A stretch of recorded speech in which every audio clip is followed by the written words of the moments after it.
Hey guys, welcome to my channel, and today we're going to take a look at another horrible case with you. Bryce Rhodes, 25, is the man you just saw on the screen. He acts in a reprehensible manner and shows no remorse or guilt for his actions. He is charged with the murders of two brothers, 14-year-old Larry Ordway and 16-year-old Maurice Gordon, whose bodies were found after the authorities were alerted by a disturbing 911 call. Elizabeth Wren, their mother, was devastated by the news, and her entire world fell apart. However, the horrific manner in which her sons were murdered only served to exacerbate the suffering. Before their bodies were burned, they were repeatedly stabbed in the chest. The police had to stop Elizabeth from seeing her sons for the final time because it was so graphic. However, why would anyone commit such a heinous act? Bryce claims that the boys were aware of a secret of his that could endanger his life. What might that secret be? And why would it cause two young lives to end so horribly? And why did Bryce act so reprehensibly in front of the police? On the 4000 block of River Park Drive in the Shawnee neighborhood of West Louisville, on May 21, 2016, a 22-year-old girl was riding her bike past an old abandoned building. However, that day was different because she noticed something odd. The structure, which had appeared fine the day before, was now completely destroyed by fire. Curious about what had actually transpired there, she made the decision to look into it more. She noticed an odd shape that didn't seem to belong in the ruins of the burned-out building. Her heart raced with terror as she approached and realized it was a dead body. The surprises didn't stop there, though. She discovered another body nearby, both of them severely burned. She immediately called the police for assistance because she was so terrified.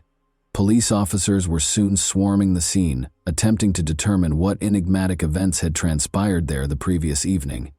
The police described the crime scene as the most horrific they had ever seen because it was so graphic. Even one of the officers felt so moved and compelled to shake his head in shock as he covered the two dead bodies with a white cloth because it was so unsettling. Pathologists hurried the bodies to the hospital for an autopsy. The remaining officers, meanwhile, remained at the scene and cautiously looked for any additional hints that might aid in their investigation. Following the autopsies, it was discovered that something even more heinous was the cause of death rather than the fire. A document made public by the coroner's office stated that both boys had been stabbed in the chest and had suffered severe blunt force trauma to their heads.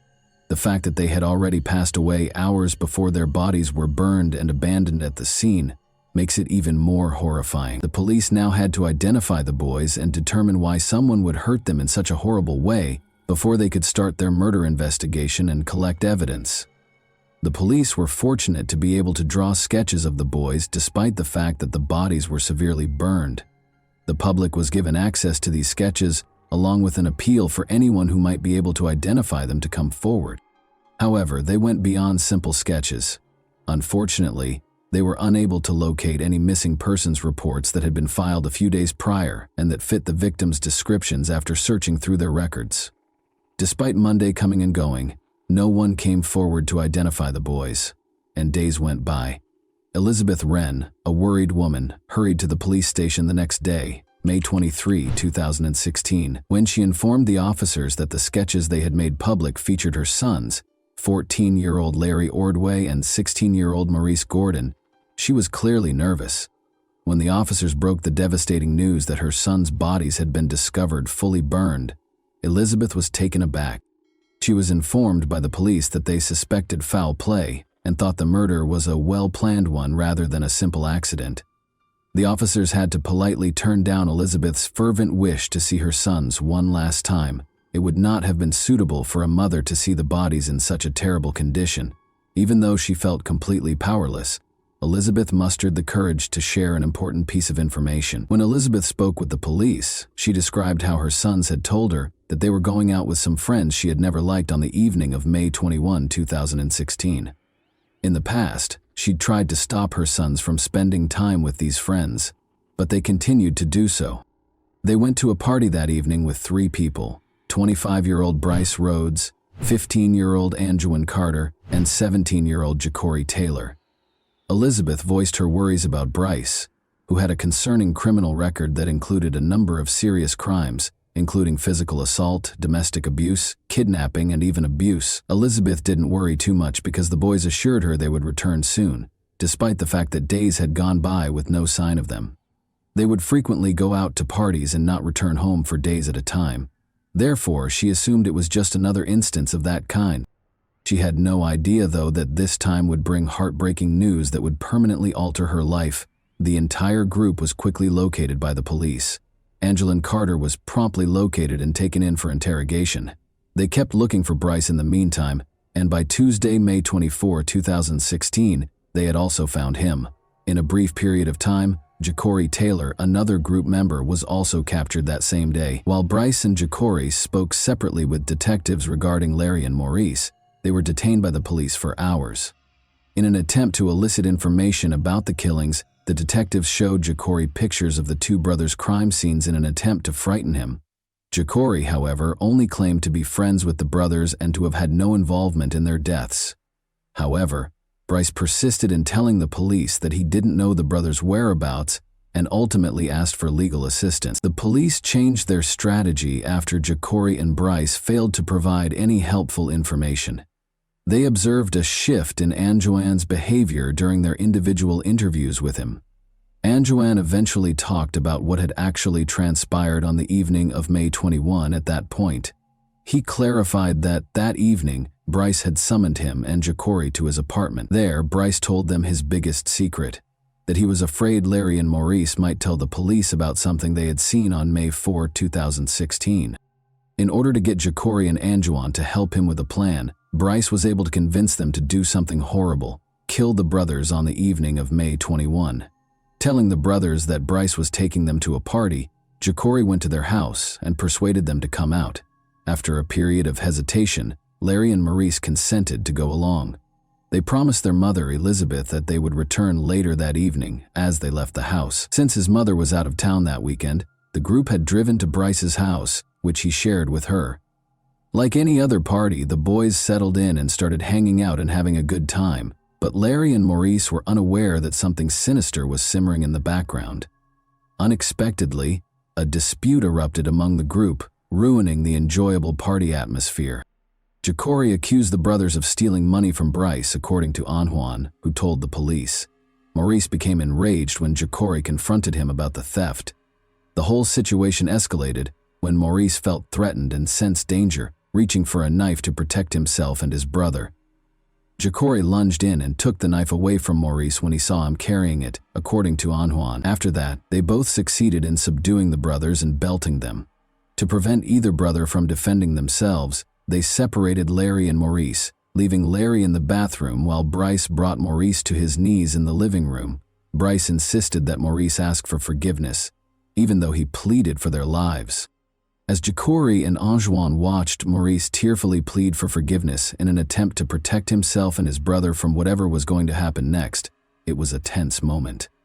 Bryce was unrestrained in his cruelty. He placed a blanket on the floor beneath Maurice, pulled stockings over his head, and stuffed a rag in his mouth.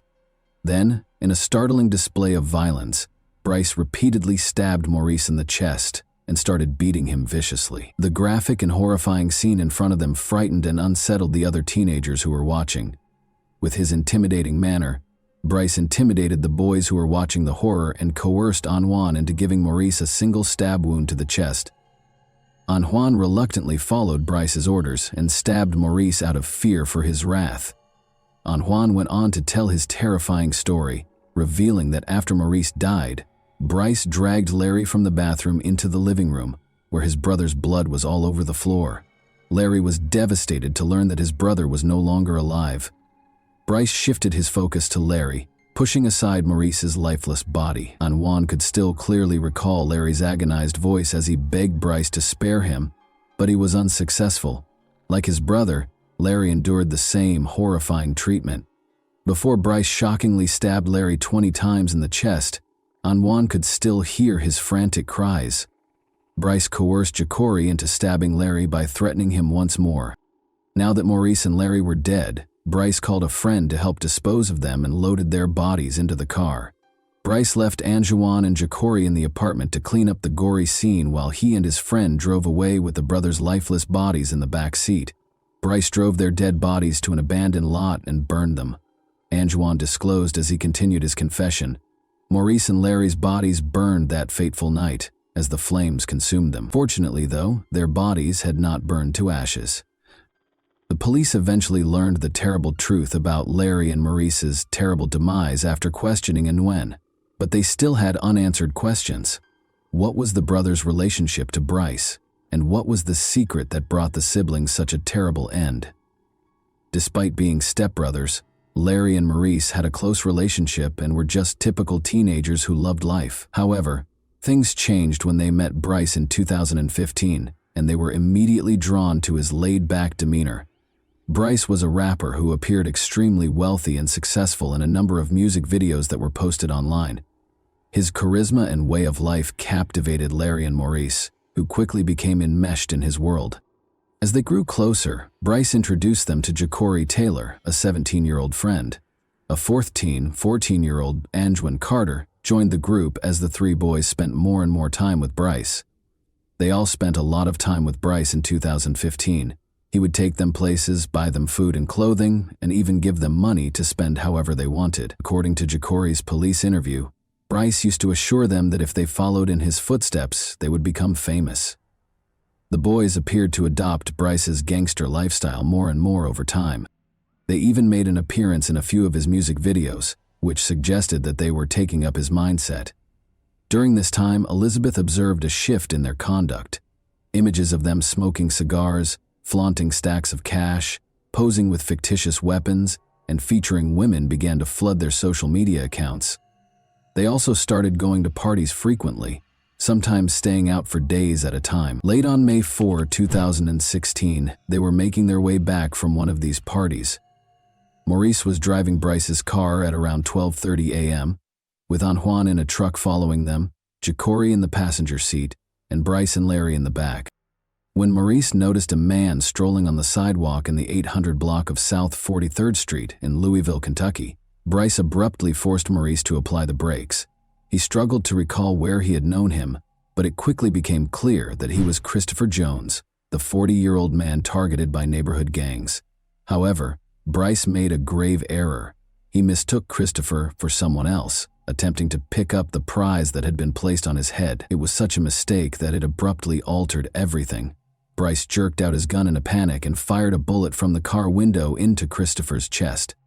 All of the teenagers were in disbelief as they saw a murder unfold before their very eyes as Christopher fell.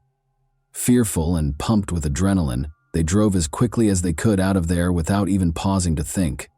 Christopher was taken to emergency surgery after the shooting, but he tragically passed away during the procedure. Larry and Maurice couldn't get over the horror of what they'd witnessed for the next 2 weeks, even after Bryce had driven the boys home and told them not to speak about what had happened that night. They became uncomfortable around Bryce and began to avoid him more and more. Bryce, meanwhile, was experiencing anxiety as well. He was concerned that he would be in big trouble if the brothers told everyone about the shooting. Thus, on the evening of May 21, 2016, he decided to take their lives. Bryce made the terrible choice to kill 3 people in a short amount of time, all in self-defense. The repercussions of his actions, however, are now bearing down on him. Both Ja'Cory and Anjuan confessed to 3 charges of aiding and abetting murder and tampering with evidence after the interrogations. They were sentenced to 10 years in juvenile detention facilities because they were under the age of 18, with the remaining time to be spent in adult prisons after they reached the age of 18. They also had to testify against Bryce at his trial as part of their agreements. Bryce has ruined the court proceedings ever since he was taken into custody. The relatives of the victims believed he did it intentionally. He knew the prosecution wanted the death penalty, so they thought he was trying to stir up trouble. He reasoned that they might not execute him if he caused enough trouble and slowed down the procedure. Bryce did something startling at first. When he discovered that his court-appointed lawyer was friends with the victim's grandfather, he spat on him. Due to a conflict of interest, this created a significant issue and forced the lawyer to withdraw from the case. The court footage even shows the fight that broke out later between Bryce and the lawyer. Bryce even threatened to "see you when I get out." As a result, Bryce was forced to wear a spit mask and be restrained to his chair during subsequent court appearances. However, his behavior did not change despite these actions. He even threatened the judge and her family during one hearing. Bryce's courtroom antics continued after that. He frequently asserted that he didn't trust his lawyer and wouldn't allow them to speak for him. As a result, he even had 3 different state-appointed lawyers. It seemed as though he was adamant about doing things his own way, regardless of what other people thought. Following this court appearance in 2017, Bryce dug a hole in his cell in an attempt to break out of jail. Officers discovered the hole, though, along with a threatening note he had sent to Ja'Cory. "Rats get exposed," the note said. "This demonstrated Bryce's will to control even while incarcerated. Prove to me that you're not a rat." Another shocking incident that was caught on court video showed Bryce acting shamelessly as he was seen blowing kisses at the victim's mother. It was an unsettling demonstration of his lack of regret or shame for what he had done. The trial was repeatedly delayed, and Elizabeth was growing more and more irritated with Bryce's demeanor in the courtroom, as well as the delays. She had to leave the courtroom during one hearing because her emotions got the better of her. She later told reporters that she was still grieving over the loss of her 2 boys to this monster, even though she was attempting to find forgiveness through her faith. Her description of Bryce as ill and a demon made clear how deeply she felt pained and angry with him. Justice was finally done. In 2022, after Bryce's absurd actions and dramatic courtroom proceedings lasted for 6 long years, Bryce Rhodes was found guilty of killing 2 teenage brothers, Maurice Gordon, 16, and Larry Ordway, 14, by stabbing them and setting their bodies on fire. They allegedly saw him shoot and kill 40-year-old Christopher Jones in 2016, which prompted this horrific act. The jury also found Bryce guilty of 2 counts of abuse of a corpse and tampering with physical evidence, in addition to the 3 murder charges. The jury suggested a life sentence without the possibility of parole for the killings. They also proposed a 5-year sentence for evidence tampering and a 1-year sentence for each count of corpse abuse. Although Bryce was not eligible for the death penalty, his sentences will be served concurrently, meaning that unless his defense prevails in an appeal, he will be imprisoned for the remainder of his life. Deborah Wren, the grandmother of the teenage brothers, spoke tearfully about her memories following the verdict. The jury had to consider Bryce Rhodes' mental state during the trial in order to determine the appropriate punishment for him. According to psychologists consulted by the defense, Rhodes had an intellectual disability.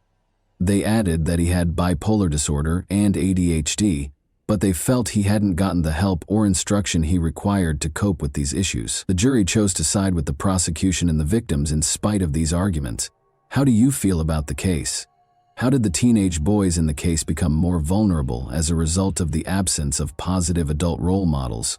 What steps can be taken to stop future instances of violence and manipulation among young people who are already at risk? And that wraps up today's chilling story. If you enjoyed this video, don't forget to like and subscribe so you never miss a new upload. Also, let me know in the comments, what part of this story shocked you the most? Thank you for watching, and I'll see you in the next video.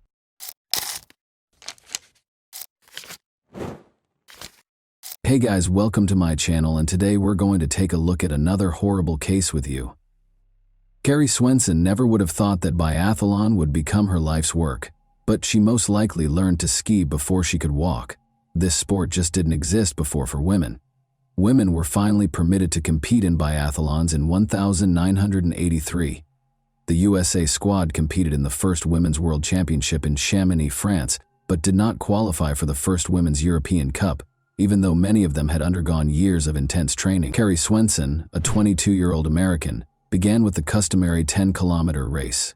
She came in 5th place, directly behind the Soviet athletes, who were regarded as the sport's unbeatable leaders. She finished 13th in the 5-kilometer sprint, the best among her teammates. But the relay was where the team, and Carrie personally, truly triumphed. Carrie and her teammates became the first American medalists, while the Americans finished in 3rd place. Following the conclusion of the biathlon season, Carrie went back to Montana and organized the summer of her dreams. She worked at Lone Mountain Ranch, a well-known tourist ranch, and ran trails in the backcountry in her spare time. Carrie let the night air into her bedroom by opening the window. She had earned her microbiology degree from Montana State University that morning. Her parents celebrated her graduation and her brother Paul's 21st birthday with a party after the ceremony. Just the summer before, They had relocated to the Lone Mountain Ranch in the Big Sky region to practice and take in the mountains, just like they had as kids. She had dreamed since she was 5 years old that she would leave to pursue her dream of studying veterinary medicine after one more year of competitions. Unaware that her dreams would soon be dashed by the self-centered schemes of two recluses, Carrie turned off the light in her room and contentedly fell asleep. Carrie was unaware of the two men's conversation that was going on in the mountains a few kilometers away. The younger man was clearly irritated.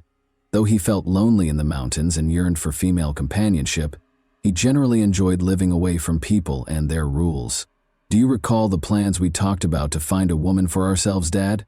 After giving his 18-year-old son a close examination, the father questioned, "Do you believe the time has come?" The son confidently nodded in response. Carrie ran around Old Ray's Lake on Sunday, July 15th. Bob Sharp, the proprietor of the snack bar where she worked, had informed her that he had spotted a grizzly bear nearby, and she was keen to see one for herself, so she decided to take this route. Carrie ran pretty fast as usual, paying attention to her breathing. She only realized there were two men in front of her at the last second. The strangers appeared disheveled. The younger one had a knife and a pistol in his hands, and neither of them was grinning. The hunting season was long over, but there were still rifles lying by a tree. The men made it clear to Carrie that they had no good intentions without taking their eyes off her. Regretfully, she saw them too late to turn around and flee. An adrenaline rush brought on by fear caused Carrie to run even faster, attempting to get past the strangers as fast as she could. But her plan didn't work. On the trail, the older man leapt directly in front of her and took hold of her wrist. He took hold of her other hand before she could respond. Unable to escape their hold, Carrie chose to keep her composure and use her cunning.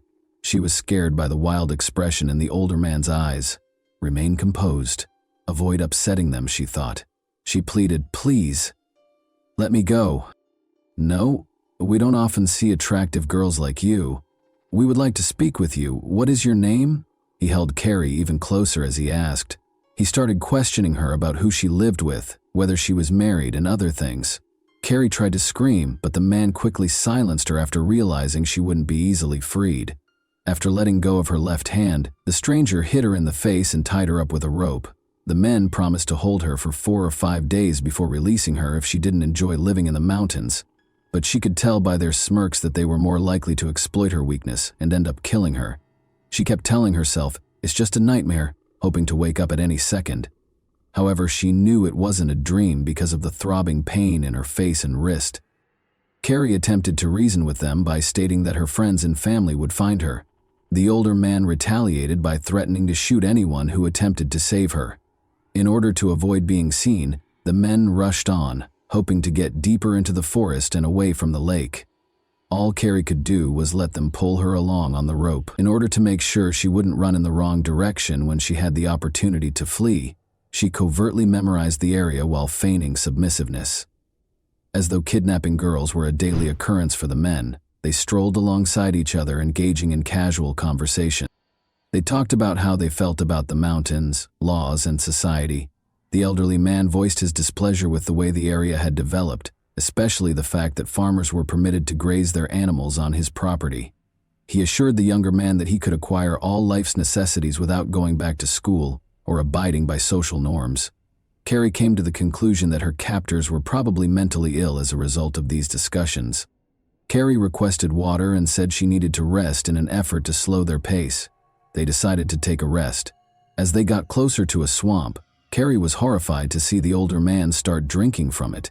She attempted to alert him to the harmful bacteria found in the swamp, but he dismissed her worries, claiming to have never heard of it before. She also took a few sips, reluctantly. She observed that when she pretended not to be afraid of the kidnappers, they acted less violently. Carefully, Carrie began asking them how long they had been residing there without being aware of the risks associated with drinking water from the nearby swamp. They responded that although they had lived in the mountains for 12 years, they were still relatively new to the area. Carrie felt even more uneasy when the younger man smirked and added that they were in dire need of female companionship. Then they went on their journey.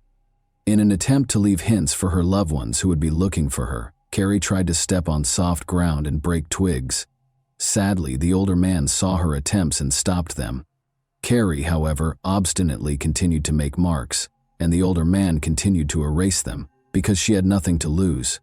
They went on in this manner, and Carrie noticed that no one had yet begun searching for her when she looked at her watch. Only 4 o'clock in the afternoon had arrived. Alan Goldstein, Carrie's friend and co-worker who instructed visitors in shooting at the ranch, started to question why her run was taking so long.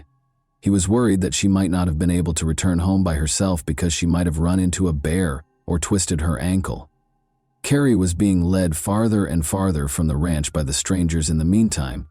They asked her whether she could walk 60 kilometers in a day. After talking about how far they needed to go, she declined to respond.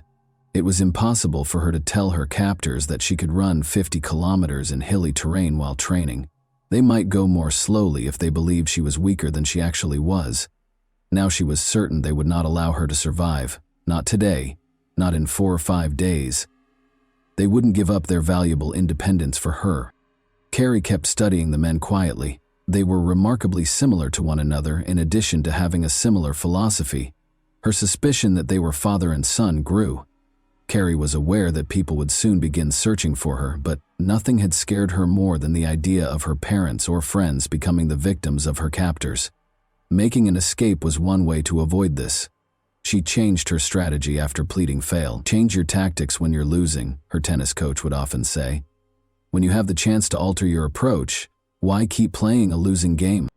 Before deciding to take a night's rest at around 5 o'clock, the men chained her to a tree, drastically reducing her chances of escaping. Carrie was the centerpiece of the feast that the black flies and mosquitoes were enjoying. She was tired, thirsty, hungry, and afraid for her life. Now chained close to the tree, she saw a number of rocks, one of which might be used to break a chain link. It was time to try the new tactic. At night, Carrie made the decision to become intolerable. "Hey, standing by the tree is getting old to me," she insisted. "Leave the chain loose so I can sit down." Despite their confused expressions, the men let her sit. She tried to reach for the rock in private, her eyes closed as though she were sleeping. Sadly, the younger man saw her attempt and took away every rock within her reach. She kept acting rude and demanding feminine products at around 8 p.m. because she was freezing and the mosquitoes were driving her crazy. The older man began discussing how they had many of his ex-wife's belongings in the underground cave where they lived after the younger man, whom the older one called Dan, gave her a shirt and socks. He continued by saying that those caves were very comfortable and that they would never be discovered there. In the distance, Carrie heard a voice. Regretfully, her captors also heard it. A plane appeared in the sky at the same time. Carrie was unaware that the plane was looking for her, but the men were startled and put out the campfire right away. It is obvious that they were surprised that someone would look for the hostage so quickly. The plane circled the forest for about an hour before taking off. Carrie waited anxiously for the night to come and to see what they would do to her. But as they sat quietly by the smoldering fire, they left her alone. When night fell, they lay in one sleeping bag and gave her the other. Carrie's coworkers became increasingly concerned as the sun started to set. They began looking for her 2 hours after she was expected to arrive at work. Carrie's friends and family split up into 4 groups and were each given a specific area to search. In order to get assistance flying over the forest, Carrie's father, Rob Swenson, contacted a friend who was a pilot. He was filled with fear when Bob Sharp told him that Carrie might run into a grizzly bear on that trail. For several hours, the teams combed the areas where Carrie was likely to run while calling her name. However, they had to halt the search as night fell. When their father got back from the airstrip, Carrie's brother Paul discovered him at the ranch. His father appeared pale and anxiously restless. Paul went to his room and asked his father to notify him as soon as there was any update on Carrie because he needed some alone time. After a hasty shower, he collapsed on his bed. Then he caught sight of Carrie. Like a captive animal, she was chained to a log. Nearby, the men sat around the campfire. His sister was in tears. Paul hoped it was only a bad dream when he woke up from this terrible nightmare, not knowing what it might mean. They would resume their search as dawn broke, and they would undoubtedly locate her in the morning. To Carrie's surprise, the captors only moved the camp roughly 50 meters from the original campsite when they made the decision to move it. Dan didn't think twice about using his gun to go hunting and shoot a squirrel for breakfast. in spite of the continuous search for her. The older man insisted that Carrie turn over her shorts while Dan was making breakfast, claiming that their vivid red hue drew too much attention. After taking them, he returned to the former campsite. This gave Carrie a chance to speak with Dan alone. By claiming that he was too young for such crimes, she attempted to convince him to allow her to return to her family. Dan said, "No, you're cute, and you'll stay with me," after giving her a close look without showing any signs of regret, worry, or a smile. Carrie received her shorts, which were smeared with soot from the earlier campfire, from the second kidnapper when he returned. Carrie began putting on the shorts in her sleeping bag while fighting back tears. She was nearly finished when she noticed someone flat on the ground and heard rustling in the bushes to her right. Dan sprang to his feet and pulled his gun from its holster. Carrie yelled, "Remain back! Keep your distance! They will shoot because they are armed!" "Stop talking!" The older man grabbed his rifle and gave an order. "Get out! They will murder you!" Carrie yelled once more. Abruptly, a loud noise reverberated and she was flung back. She smelled the gunpowder and felt the searing pain pierce her chest. "I didn't mean to shoot her," Dan said again, startled. "I didn't mean to." Amazingly, Carrie believed she had been shot right before rescue arrived. No attempt was made by the kidnappers to assist her, but someone else appeared from the bushes to the left. It was Jim Schwalbe, another ranch worker. Evidently, he was unaware that the kidnappers were criminals and thought they were a rescue team attempting to assist Carrie, possibly hitting her by accident while frightening off a bear. Jim dropped his backpack on the floor and hurried over to Carrie. Only then did he realize the truth when he noticed the chain around her waist beneath the sleeping bag. While he was still being threatened with the rifle, he insisted that the older man take Carrie's chain off of him. Dan dropped his gun to the floor and removed the chain's key. Jim then told Alan Goldstein, one of the kidnappers, to flee for assistance. However, it seems that Alan had already discovered their true nature. The kidnappers were surrounded by 200 people, so he yelled that he was armed and told them to surrender. Carrie let out a painful scream as Dan yanked the chain violently. The older man pointed the rifle at Alan as Jim turned to face them. "No!" Carrie let out a gasp. Everyone heard something fall in the grass and heard a shot. The kidnapper had already vanished from view when Jim hurried to the fallen friend. Jim was already too far away when the older man reloaded the rifle and pointed it in his direction. With haste, the abductors stuffed their things into their backpacks, removed the chain, and even threw Carrie out of her sleeping bag, claiming she would no longer require it. Carrie and Alan lay on the cold ground, and they did nothing to help them. Carrie could hear Alan's radio crackling, but she dared not try to get to it because he was lying too far away. Her whole body felt cold, and she tried to crawl toward the extinguished fire with what was left of her strength. Hoping there were still warm logs to help the leaves catch fire, she tossed some leaves and twigs toward the fire while lying on her stomach. Carrie lost consciousness when she attempted to blow on them because she was too weak. An army of black ants raced toward her blood-soaked shirt as she awoke. No, she chased them off. She was reminded of her desire for life by these ravenous insects. Alan had fallen too far away for her to help him find the radio, but then she saw Jim's backpack close by. After struggling to unfasten the backpack with her icy fingers, she discovered a sleeping bag, a chocolate bar, and a water bottle inside. There was no radio. After successfully inserting her legs into the sleeping bag, Carrie opened the water bottle to find some warmth. She took a sip of what turned out to be warm lemonade and nibbled on the chocolate bar. Carrie attempted to approach Alan once more, but this time she had to pull the sleeping bag with her. She couldn't help but think of her brother Paul's reaction when he saw her crawling on the ground like a caterpillar. He would most likely chuckle and encourage her at every turn. She laughed at the absurd ideas that crossed her mind during these times.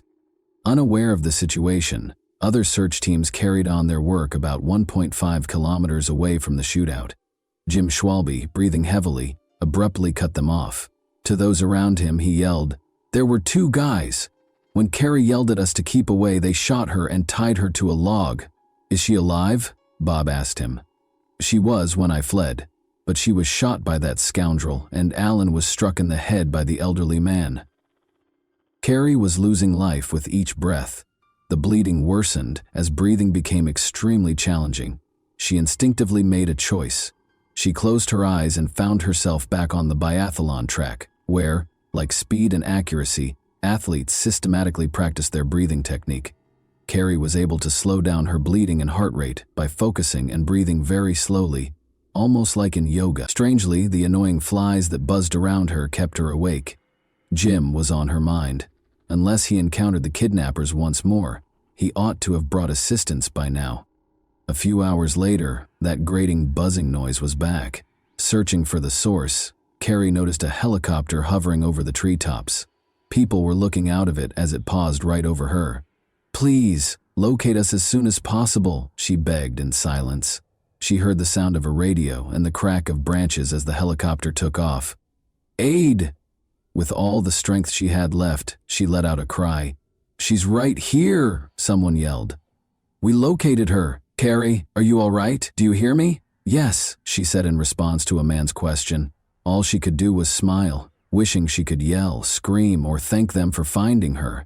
It was difficult to see what was coming next because her eyelids felt heavy, like they were made of lead. The police worked tirelessly to track down Carrie's kidnappers while she was being transported to the hospital. They had no idea that it would mark the start of a months-long search. The two fugitives are the only ones who are familiar with the hundreds of kilometers of local mountains and forests. For 5.5 months, the kidnappers were able to successfully elude the police, and the media romanticized their image, portraying Dan as a handsome prince and the other man as a strict and affectionate father. A local businessman even expressed interest in selling T-shirts featuring their pictures. The victims of their crimes were ignored by the journalists in the interim. Then, roughly 2 weeks prior to Christmas, Sheriff Johnny Franz got a surprise tip. In the woods on his ranch, one of his family members spotted smoke. Franz knew every inch of that ranch, having grown up there. The radio had sporadic signals in the mountains. It was dark, and the criminals might vanish at any time. The sheriff, however, hurried to their camp. Years later, he joked, "Why did I go there alone? Because that's what I was paid for." He came as fast as he could on a snowmobile, found the father and son, and was aiming for them. Without hesitation, the father drew his rifle and vowed to shoot. The sheriff responded by threatening to shoot his son twice. To get the father to listen, he had to use the boy's influence. The sheriff persuaded them that they could at last take a shower, eat healthily, and warm up. The sheriff had complete control of the situation in a matter of minutes. Dan and his father, Don Nichols, were taken into custody and charged with kidnapping.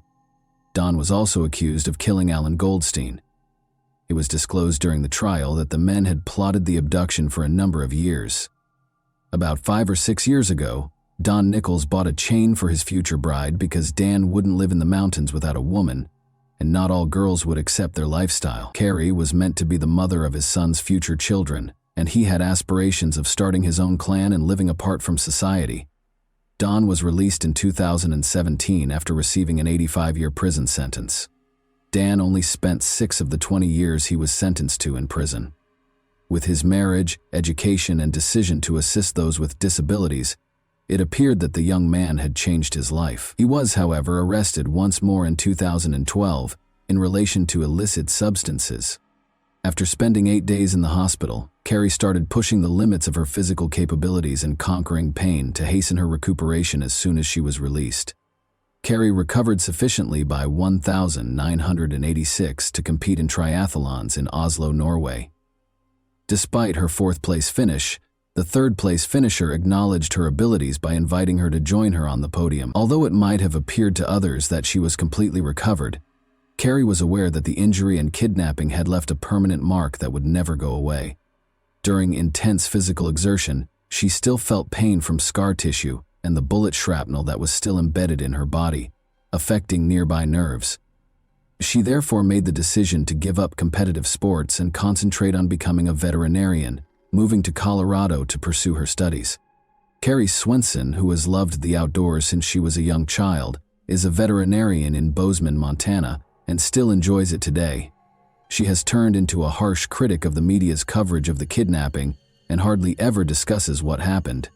She felt that the romanticization of the murderers and kidnappers as rugged mountain men skilled in wilderness survival was particularly inappropriate. Additionally, she thought that the media greatly minimized the emotional trauma of the kidnapping by making it seem more romantic than it actually was in the hands of the mountain people. The Nicholses may have lived in the mountains at times, but they couldn't survive there. At least, not without theft and robbery. Often leaving the woods for months and buying modern equipment, in the end they were so easy to catch because they froze, starved, and grew tired of mountain life. They are no true mountain men, Carrie wrote in a 2012 article for the local newspaper after Dan was arrested once more. And that wraps up today's chilling story. If you enjoyed this video, don't forget to like and subscribe so you never miss a new upload. Also, let me know in the comments what part of this story shocked you the most. Thank you for watching, and I'll see you in the next video.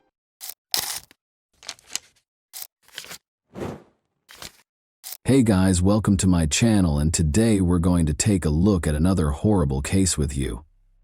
A plastic bag was discovered by a woman walking her dog along the shores of Deer Island, which is close to Boston, Massachusetts, on the afternoon of June 25, 2015. Her dog's incessant curiosity led her to a horrifying discovery: the dead body of a child. After she had initially written it off as discarded trash, she was so shocked and scared that she called the police right away. Because of the extreme stage of decomposition, the child's identity remained elusive despite their best efforts.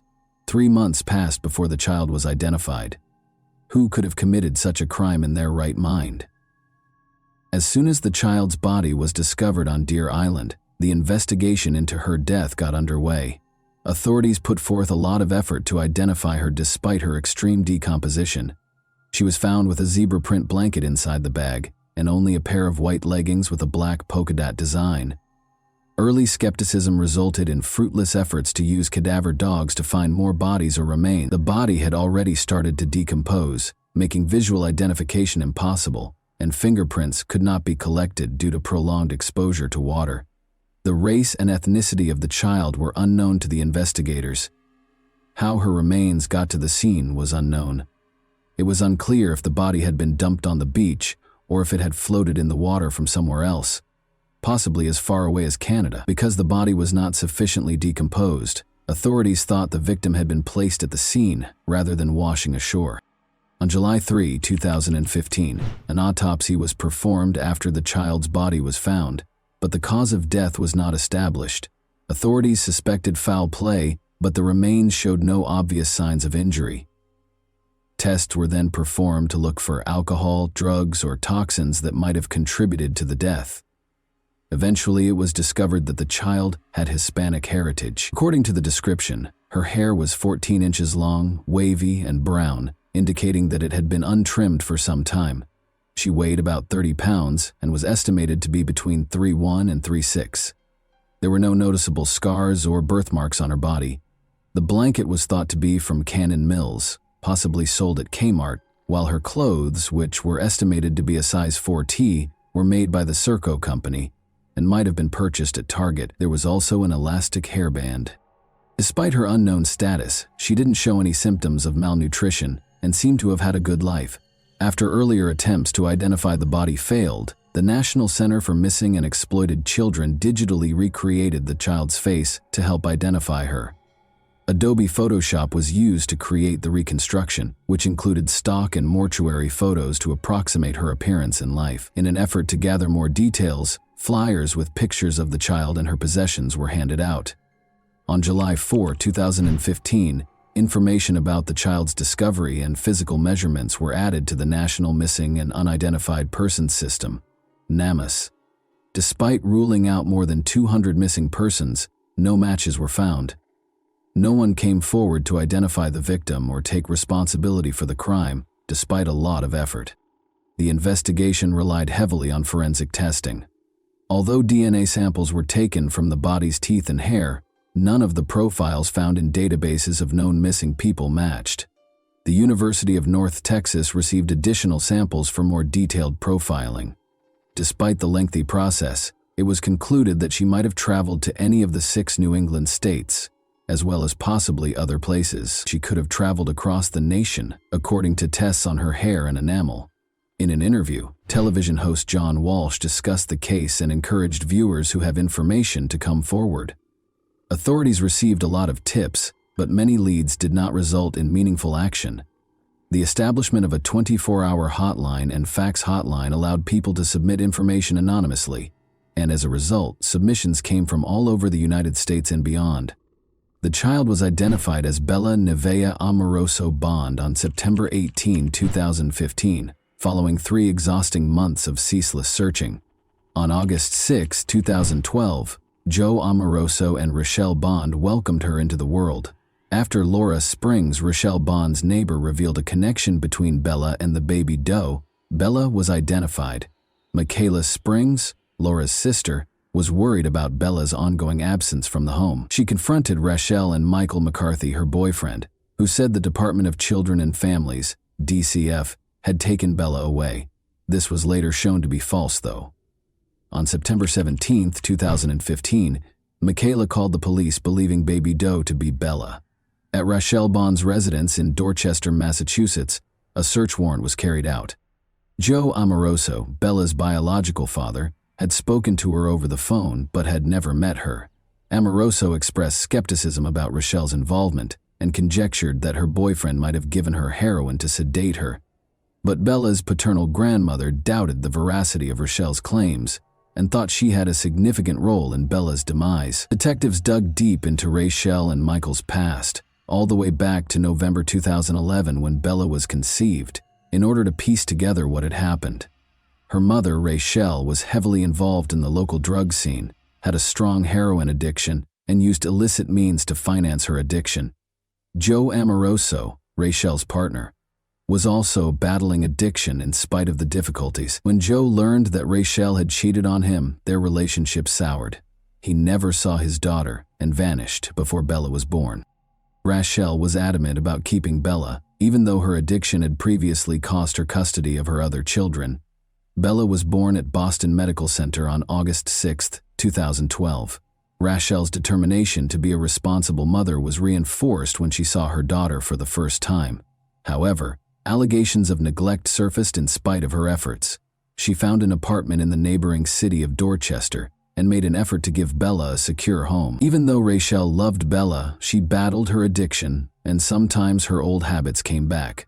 Carelessness was still being reported, which was indicative of Rochelle's ongoing struggle with heroin addiction and how it affected her capacity to look after Bella. As the months went by, Rochelle received calls from the Massachusetts Department of Children and Families in 2012 and 2013 regarding the domestic situation. Feeling the pressure of being a single parent, Rochelle continued to speak with Joe on the phone. Although he re-established contact with the family, he never made it back to see Bella in person. In January 2015, Rochelle started dating Michael McCarthy because she was looking for a partner. Everything appeared to be normal at first, but Michael's behavior quickly began to become unpredictable.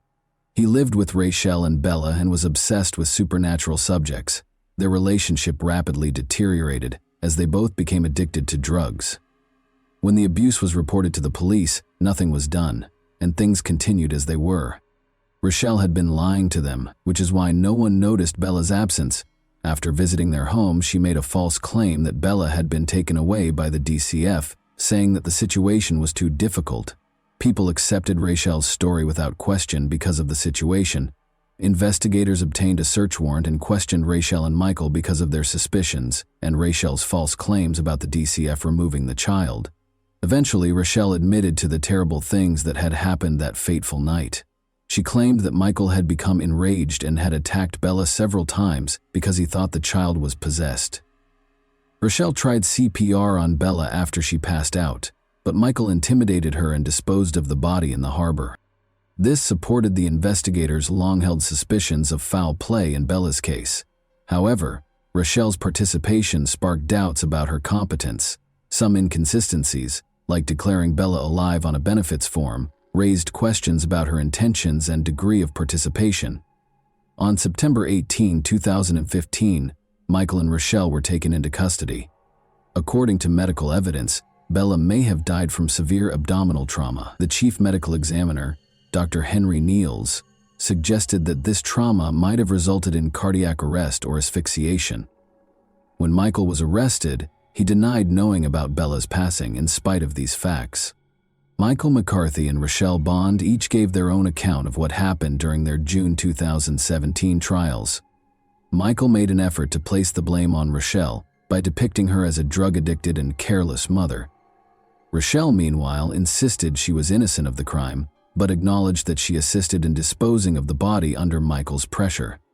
Because she kept claiming benefits for Bella after her death, she was also charged with welfare fraud. Although the court tended to accept Rachel's account during her trial, she was still charged with serious crimes, with cadaver dogs proving that a body had been found in the McCarthy home and bruises on the body that matched Rachel's description.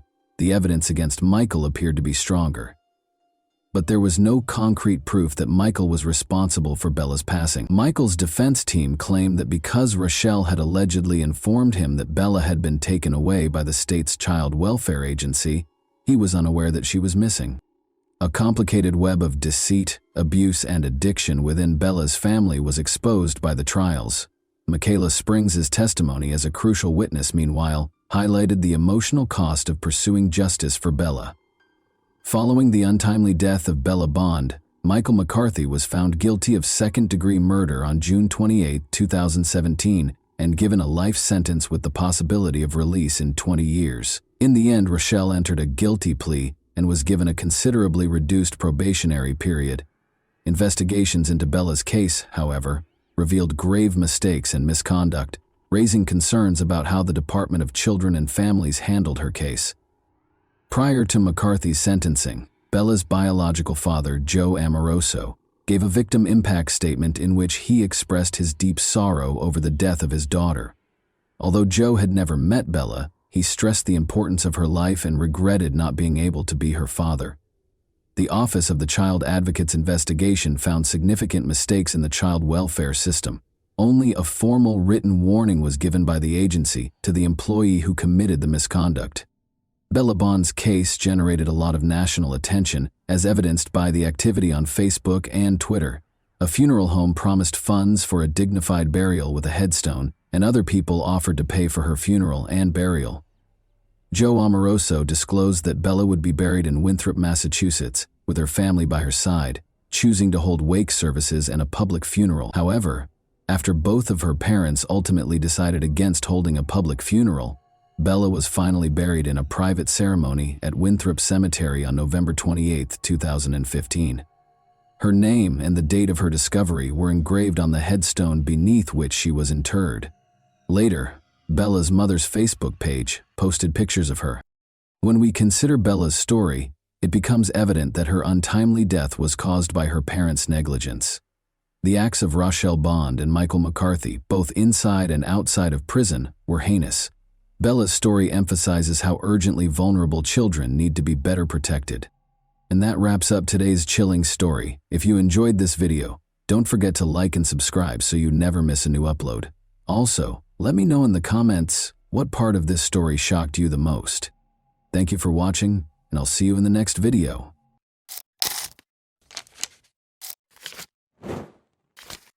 Hey guys, welcome to my channel, and today we're going to take a look at another horrible case with you. After opening in 1954, the Fontainebleau Hotel quickly gained popularity among Miami's elite. Benjamin Novak founded it and oversaw the property until 1977. Bernice Novak, his wife, was a prominent figure in Miami's social life. In 1956, Bernice, a former fashion model in New York, and Benjamin welcomed their only son, Ben Novak Jr. Ben carried on his famous family's legacy while growing up in the glitz and glamour of this iconic American hotel, making use of his connections and power. Ben's life wasn't without its difficulties, even though his parents were famous and socialized with celebrities. He missed out on deep friendships with peers and frequently felt alone as a child because he was surrounded by adults. Many of his early experiences seemed to him to have been staged and fabricated by the adults in his life.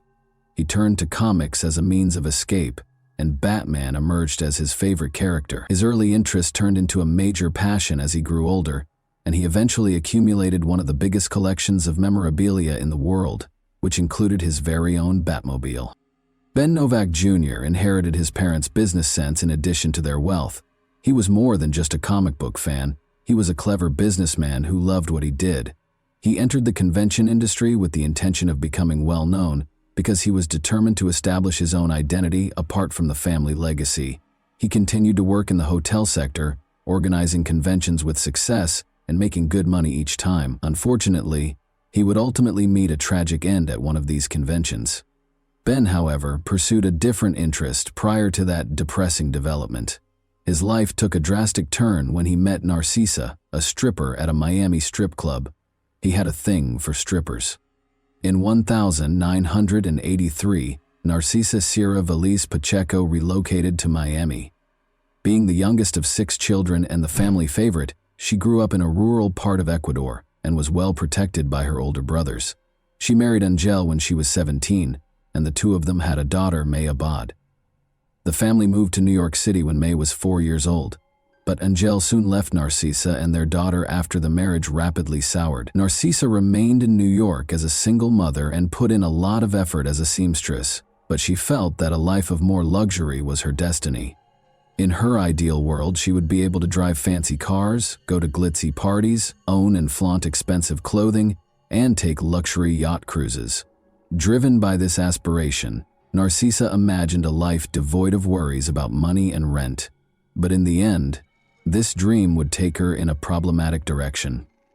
Narcisa made the decision to move to Miami with her daughter in the summer of 1983 in order to start over. At first, she struggled to find work because of her poor command of English. Narcisa started working as a stripper in order to make quick cash and provide for her and her daughter. She saw it as a chance to meet rich men who were prepared to spend a lot of money. When Ben Novak Jr., a 27-year-old millionaire, entered her club shortly after she opened, she struck gold. She and Ben clicked right away after a lap dance. Ben gave Narcisa lavish presents, lavished her with lavish vacations, and gave her sizable sums of money. Narcisa's fascination with luxury only grew as a result. But this new relationship didn't exactly sit well with Ben's family. His mother, Bernice, who was very close to him, was unimpressed, and his father had died. Ben's mother's disapproval of Narcisa did not stop him, even though they spoke every day and she had a big influence on him. Instead of marrying a stripper, Bernice had hoped he would wed a reputable Miami socialite. When Narcisa married Ben in 1991, she accomplished her goal. She had a knack for it and was actively involved in his business from the start, managing bookings, attending conventions, and interacting with clients. Narcisa, however, favored a relaxed way of life, engaging in endless shopping and leading a carefree millionaire's lifestyle. While Ben followed his passion for Batman collectibles and became the second-largest collector in the world, she developed an obsessive shopping habit. They enjoyed their gourmet meals, fancy cars, and mansion vacations. They also took in May Abad, Narcisa's daughter, who was in her late teens at the time. Ben became the father figure she had been missing for 18 years, and they grew close. May, Ben, and Narcisa led a lavish lifestyle, but on April 4, 2009, Ben's mother, Bernice, died suddenly, turning his life upside down. A neighbor found Bernice's body in her Fort Lauderdale residence. Her death was officially declared an accident, despite the suspicious circumstances. Blood was discovered flowing through the kitchen and into the laundry room from her car. According to the authorities, she must have fallen and hurt herself, striking her head on the car mirror, before bleeding as she entered the vehicle and eventually passing away. After his mother passed away, Ben was devastated by the loss and went into a deep depression. Narcisa pretended to be a helpful wife while attending the funeral. Ben threw himself into his work at Convention Concepts Unlimited as a way to deal with his loss. Ben and Narcisa arrived in New York on July 12, 2009, where Ben was in charge of a significant conference at the Rye Brook Hilton. More than 1,000 people attended the event, which was for the esteemed client Amway Global International. Around 7 a.m. on the morning of the 12th, Narcisa left their room to join her daughter for breakfast. About 30 minutes later, she came back into the room to find her husband bleeding and bound on the floor. He had already passed away. Another member of the well-known Novak family had been murdered only 3 months after Bernice's passing. Ben's death was promptly deemed a homicide by the authorities. Ben was discovered with his hands bound behind his back and his legs duct-taped together below the knees, only wearing his underwear. He had been lying in bed, probably asleep, when he had been hit in the head by something. The attacker left his body face down on the floor after bludgeoning him to death. Police discovered the bed covered in blood that had spilled onto the floor around his dead body. Ben's eyes had been gouged out at the scene, which was a terrifying detail. Narcisa told the police right away that she thought the murder might have been a robbery, but the room didn't seem to be lacking anything. Not even a few $100s in an envelope was damaged. One would anticipate that valuables, particularly cash, would have been taken if it had been a robbery. Additionally, according to Narcisa, Ben had a recent heated argument about money with someone at a Comic-Con, and the other person had allegedly threatened him. Lead detectives swiftly rejected it, despite the fact that they could find no proof for it. Investigators briefly looked into the Novak family's prior ties to the mafia, but quickly concluded that this approach was fruitless because Ben Jr. had no affiliation with organized crime. Rather, Narcisa was the subject of increased police scrutiny. Even though she was in control, she asked strange and inappropriate questions, like whether Ben might have had a heart attack and died. Given the graphic and brutal manner of his death, his body was bound and his head bludgeoned. This question raised eyebrows. At the station, Narcisa was taken in for additional interrogation. Her answers cast serious doubt on her version of what happened.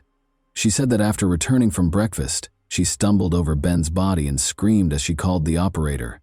Despite the blood-soaked room, she also claimed that she didn't recall seeing any blood, which ran counter to the police's account of the scene. She also mentioned sitting next to Ben and rubbing his leg, which seemed strange given that his head had sustained the majority of the damage.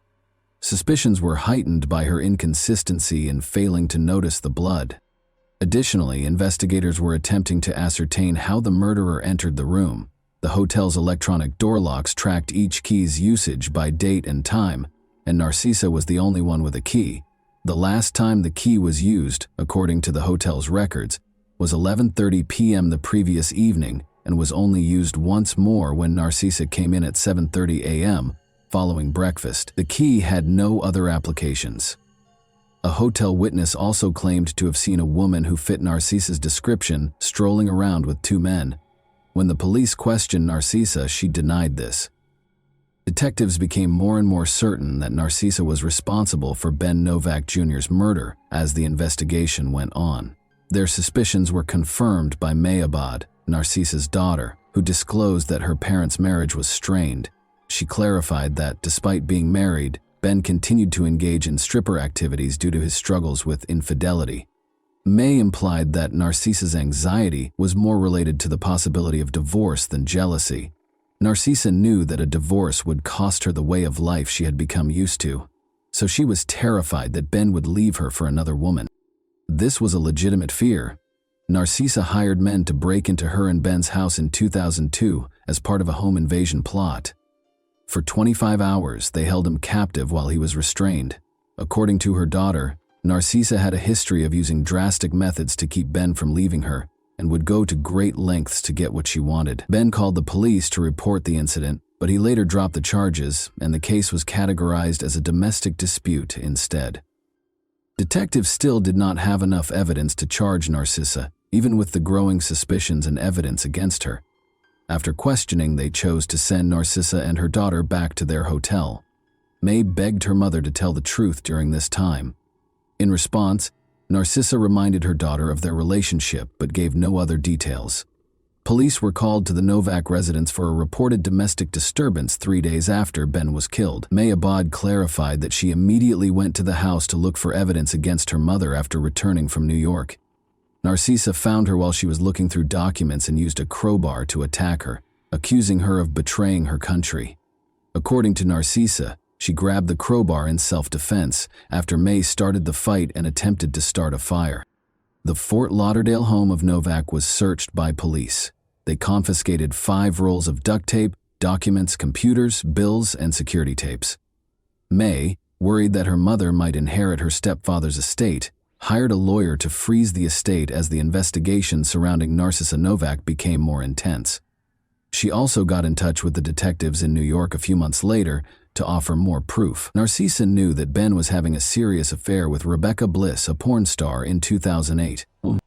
May claims that Ben's declarations that he intended to leave Narcisa caused her mother to become extremely alarmed. May thought that Narcisa's murderous intent was motivated by the possibility of divorce. Narcisa did not like the prenuptial agreement, which stated that she would only get $60,000 and give up any claim to Ben's millions in the event of a divorce. Ben's will left his mother the majority of his assets, so even if he died, Narcisa would still lose out. But there was uncertainty about Narcisa's possible inheritance, because his mother had only passed away 3 months prior. The police also questioned Cristobal Veliz, Narcisa's brother.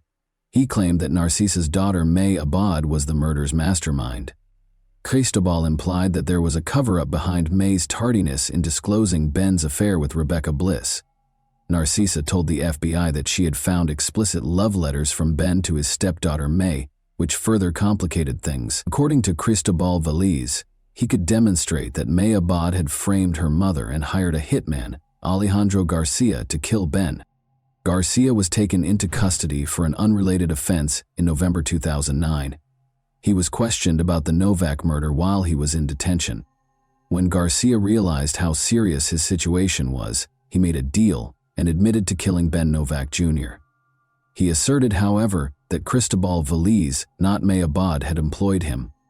According to Garcia, Veliz paid him $5,000 to commit the murder. Police were unable to locate any receipts from Cristobal's residence to verify the transaction, but surveillance footage showed Garcia retrieving a payment receipt from Cristobal.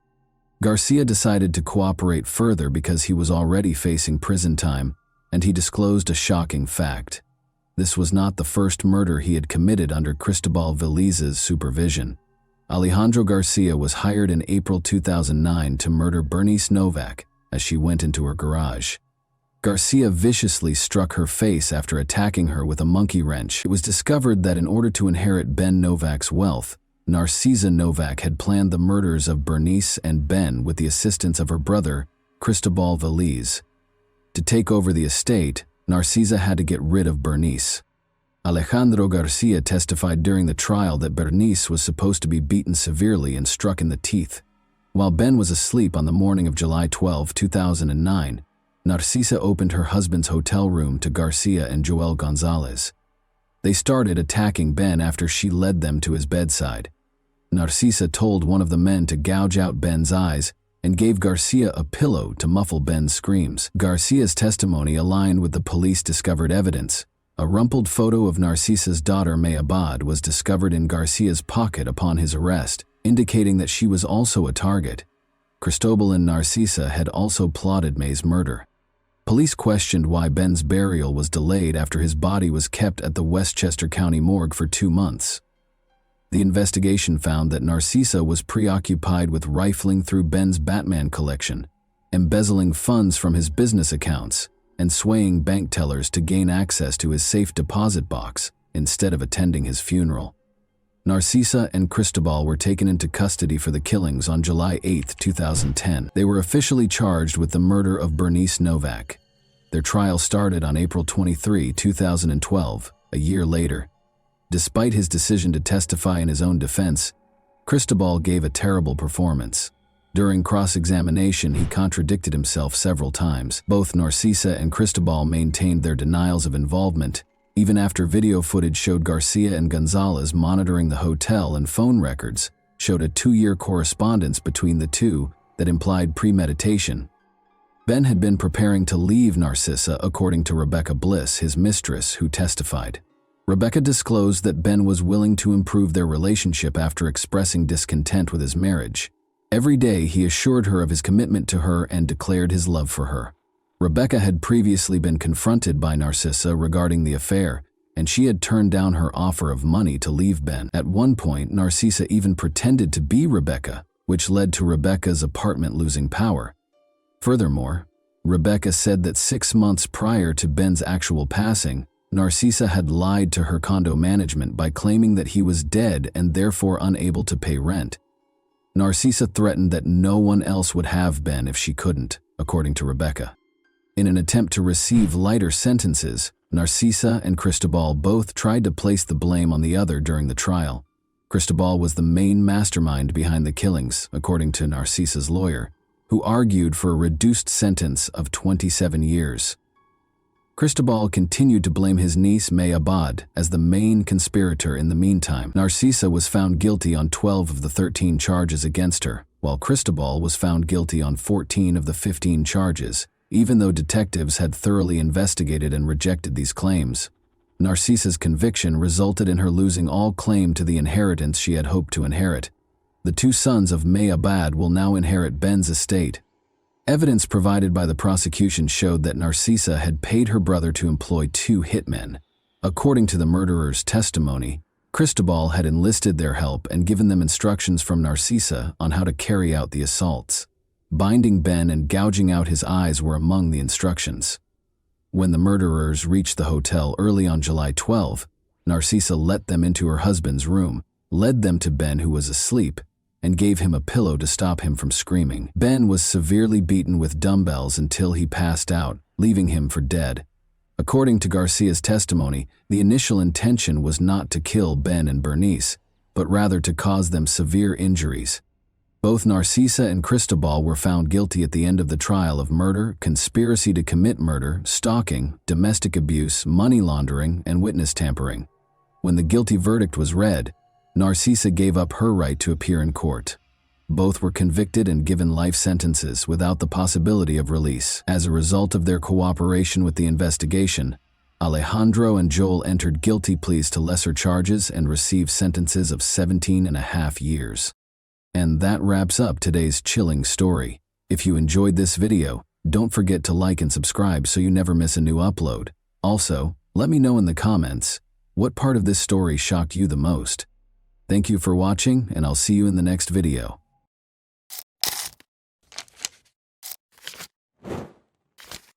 Hey guys, welcome to my channel, and today we're going to take a look at another horrible case with you. While investigating the crime scene on April 29, 1998, Delaware police noticed a car in the distance. However, the car suddenly stopped, turned around, and started back without even approaching within 100 meters. Although they were aware of the driver's actions, detectives paid little attention to them. Why would they do so after all? They had no idea, though, that this story might have turned out very differently if they had followed the enigmatic driver. When Debbie was 21 and Nino Pitts was 24, they first met. At a party, Nino asked their mutual friend Bill Sharp if he knew of any attractive girls he could introduce to his mother. This led to their introduction. Debbie was introduced to Nino by Bill, who said she was a wonderful girl. After dating for a while, Debbie and Nino were married in 1973. For 25 years, their lives were just like those of millions of other couples in the modern world. Both of their twins, Michael and Melissa, had grown up and were enrolled in college. The couple was getting ready to celebrate their 25th wedding anniversary in a low-key way when all of a sudden, things changed. On a lovely sunny day in Delaware on April 29, 1998, Debbie made the decision to plant rose bushes in front of their home. She had never been a gardener, so Nino was shocked to see her doing this when he got home, but he was happy to see that she was obviously enjoying it. Debbie was expecting a call from work, so she asked him to give her a call at about 4 p.m. With a nod, Nino entered. When Debbie had a gut feeling that it had been over 4 hours, she kept caring for the flowers. She assumed Nino had just forgotten her request, so she didn't give it much thought. The woman rose and entered the house, but she was struck in the head and fell to the ground before she could reach the kitchen. Debbie was in shock and couldn't comprehend what was going on. She could hardly see because her glasses had fallen, but she could make out a stranger's silhouette standing over her. "Where did you keep your money?" he demanded. Debbie became aware that the house had been broken into. As the man searched through her possessions, she lay on the ground. She still felt that Nino ought to have saved her already, but she was worried that he might suffer harm if he did. In the meantime, the intruder threw her face down on the concrete floor, tied her wrists and ankles, and dragged her downstairs to the basement. She was violated by the man. Debbie was shocked by what was happening and writhed in agony. She had been caring for her roses in her cherished garden only 20 minutes prior, and now she was facing this humiliation on her own house's floor. The attacker pulled up his sweatpants and walked away when it was all over. The brute reappeared and pulled Debbie back up the stairs, this time from the basement, just when Debbie thought the horror was over. He kept a knife to her throat, covered her with a blanket, and carried her to a car parked near the front door, placing her in the trunk. Debbie didn't even realize she had just been abducted because she was in such a state of shock. However, the man started the car, so she didn't have time for that. Debbie was trying to break free already. She wanted to break the bonds so she could begin kicking, biting, screaming, or doing anything else to get away or draw attention when the criminal opened the trunk again. But when he opened the trunk, her plan fell through. Debbie was horrified to see that no one was willing to assist her and that she was already in the garage. She was brought back inside the house by the kidnapper. It took him only one look to realize that Debbie had attempted to loosen the ropes after she was flung onto the room's bed. Furious, he violated her once more and punished her harshly. She sobbed and pleaded for forgiveness, but the more she pleaded, the more vicious he became. He chuckled and obviously enjoyed her suffering. Debbie saw that he probably had some illegal substances in his system. He bound her hands and feet to satiate his desire, then tied the ropes around her ankles and wrists to render her immobile. The attacker left her, closing her eyes and mouth. She thought she was saved when she heard 2 loud shots shortly after, assuming it was the police rescuing her. Debbie's absence was immediately noticed at work. As a hospice nurse, her dependability and timeliness were always undeniable. Therefore, a co-worker went to her home at 6:30 p.m. when she was unreachable. When Debbie's co-worker noticed the Pitts family's neighbor, she introduced herself and inquired as to whether he had seen her. She had been planting roses in the garden, he retorted, adding that the house's side door was always open if she wasn't answering. The woman came inside. There was silence. She summoned Debbie. Her glasses were on the floor, and her possessions, including her wedding ring, were on the kitchen table. The woman kept phoning Nino and Debbie. She discovered Nino in the bedroom, but Debbie was nowhere to be seen. He had been shot in the head, and it was clear that he was no longer able to be helped. Only the following day did Debbie see the kidnapper. He described how he saw the headlights pointed at his windows and assumed the police had found him. Concerned that the neighbors might have heard or seen something, he fired 2 shots from the window. Then he loudly turned up the TV or the radio. Debbie was horrified to learn that Anthony Pitts, Nino, had been shot in his own house when the news program began. The police suspected her of killing her husband and made her a fugitive. She hadn't even considered the possibility that Nino had suffered any harm until that point. She felt that everything had happened so fast. She had gone inside, she had been attacked by a stranger, and her husband had no idea where she was. Debbie found it hard to believe that Nino had been hurt by her kidnapper. The woman was shaken when the man abruptly apologized for having to kill her husband and just walked out of the room. She had just learned something that was really hard for her to understand. She understood that she would be her attacker's next victim because he was not only a thief and a violator but also a murderer. She also realized that she couldn't grieve for her husband because doing so would only make him angry. All Debbie could think about was her kids. They were adults, of course, but they had to cope with 2 horrific shocks: the death of their father and the disappearance of their mother, who was suspected of killing him. Detectives spoke with friends and family in the interim, but they were unable to determine Nino's killer. The 2 had a great relationship according to everyone's testimony. The neighbors never heard any screams and they never got into a fight. Furthermore, Debbie couldn't see anything without her glasses, so she would never leave the house without them. The fact that their primary suspect was fighting for her life only 5 miles away was unthinkable to the police. In a follow-up interview, the neighbor recalled seeing a car parked directly in front of the family's home, despite the fact that he had not heard any screams. A man had driven off after placing a blanket in the trunk. In fact, tire marks were discovered by detectives on the lawn directly outside the house, which was extremely unusual for such a wealthy neighborhood. The police determined they were dealing with a kidnapping after finding Debbie's glasses on the kitchen floor, which prevented her from seeing anything. 52 hours later, the kidnapper showed a new side of himself. He untied his victim and addressed her normally. He had hardly spoken to her more than a few words at a time before, so this was very unusual. The man acknowledged that he was thinking of letting her go, but was worried that she would tell the police about his house. Debbie took these words to heart.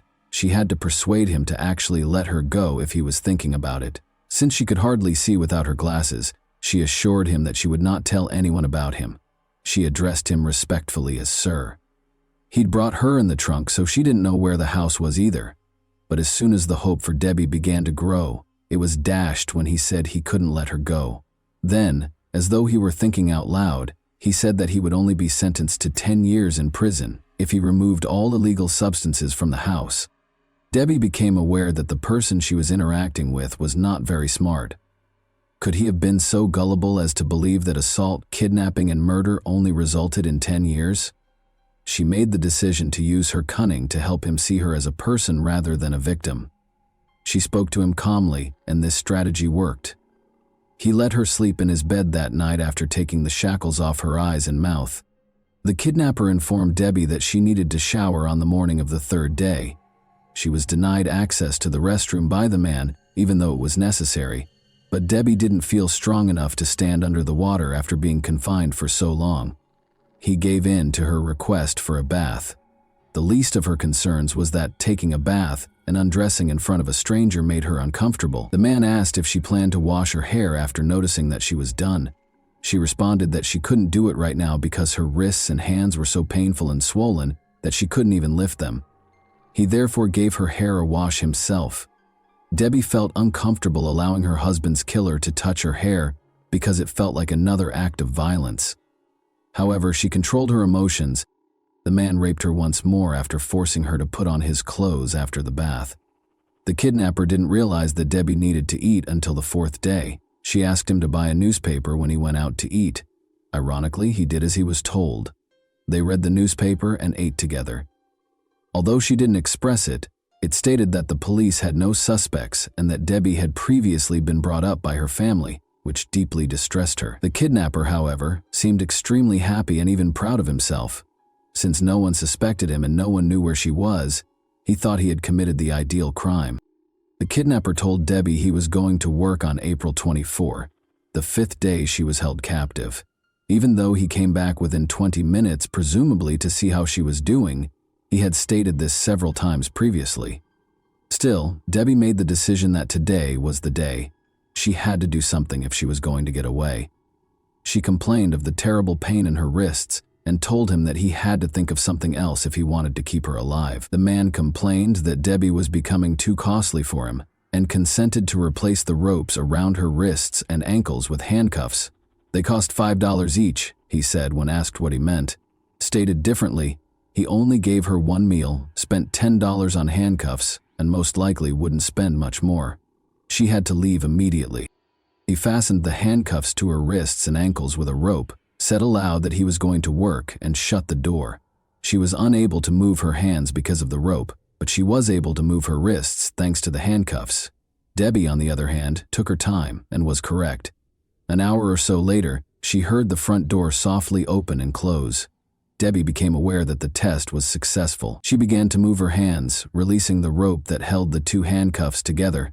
Then she walked warily to the door and froze in terror. What if he remained behind the door and became furious upon realizing that his victim had set herself free? When Debbie heard her husband say, "Hold on, dear," she tried to calm herself. Gathering her courage, she opened the door, ready to either die in that house or escape. Nobody was in the back of it. Debbie felt her way to the living room in the dark and saw the telephone. She managed to reach for it with her restrained hands and dialed 911. Sadly, the operator didn't recognize Debbie's name when she gave it to him. She went on to say that she had been abducted and that her husband had been killed. When the operator inquired about the perpetrator's current location, she said that he was at work, but could come back before the police showed up. Thankfully, the police arrived in less than 6 minutes after tracking down the call. She was reassured and told that the police were on their way by the operator, who stayed on the line the entire time. All of the feelings Debbie had been suppressing for nearly a week erupted when the police finally broke in. Her husband's death, the kidnapping, the violence, and the surprise rescue all blended into one. After being transported to the hospital, Debbie finally got to see her kids and other family members who had traveled from across the nation to show their support for Michael and Melissa. It was an odd mixture of emotions. Although Nino's murder consumed everyone's attention, they were also relieved to see Debbie still alive. The owner of the home where Debbie was being held was easily identified by the police. Donald Flagg was a factory worker who spent his free time robbing and attacking women. Donald gave in without protest and admitted to everything. Additionally, he provided clarification on a few points that the police were unaware of. He was just strolling past the Pitts family's home that day when he noticed Debbie caring for the roses. He went inside and waited in the kitchen, his eyes fixed on her. Because of the nearby construction and the lawnmowers in operation, Debbie was unable to hear the shot. He became acutely aware that he had not taken anything from the house after the attacker abducted Debbie. He went back to the victim's home, missing a great chance to make money. But the police officers at the crime scene had already surrounded it. Investigators had no reason to pursue the driver when they noticed a car stop suddenly and turn around. They didn't know it was their suspect until much later. The man's attorney persuaded him to enter an insanity plea in spite of his confession. Debbie was forced to testify in court as a result. Luckily, she was well prepared by her psychologist. In order to get used to the attacker's face and avoid displaying too many emotions, he asked Debbie to call him by name and look at his picture more frequently. This performed flawlessly in court. Not only did she maintain her composure, but she even turned to face her tormentor, making him turn away. Donald Flagg was convicted in spite of the lawyer's best efforts. He was given 8 consecutive life sentences, plus an extra 166 years in prison by the judge. Additionally, he will spend 10 years in solitary confinement from April 20 to April 24, the same period that Debbie was held captive. Even Debbie is relieved that he won't hurt anyone else. She later expressed regret for not going to violence victim groups. She had to speak up, but her family didn't want to talk to her about what had happened because they found it too painful. Helping other assault victims helped Debbie find healing. She gave lectures, wrote a book about her experience that was required reading at some American universities, and even assisted the Delaware Rescue Service in changing its operations to find the caller much more quickly. Debbie even mustered the courage to confront Donald in prison and ask him the question that had been bothering her for so long. Was he going to murder her? Yes, he replied. He didn't intend to let her die. Bill Sharp, the same Bill who had first introduced her to Nino, got in touch with her after learning of Debbie's fate. During Debbie's challenging trial process, they had a face-to-face meeting and spoke. More specifically, Bill listened to Debbie and let her speak. He started going to therapy sessions with her, and the psychologist saw them together and realized right away that his help was actually helping her get better. Bill, who became Debbie's husband in September 2000, was a true comfort and support system. And that wraps up today's chilling story. If you enjoyed this video, don't forget to like and subscribe so you never miss a new upload. Also, let me know in the comments what part of this story shocked you the most. Thank you for watching, and I'll see you in the next video.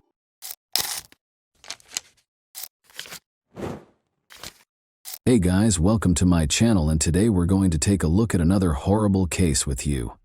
It was a very pleasant evening for the Solis family on Friday, April 20, 2012. Their 6-year-old sister, young Isabel, was present at a baseball game between Rebecca and Sergio's 2 sons.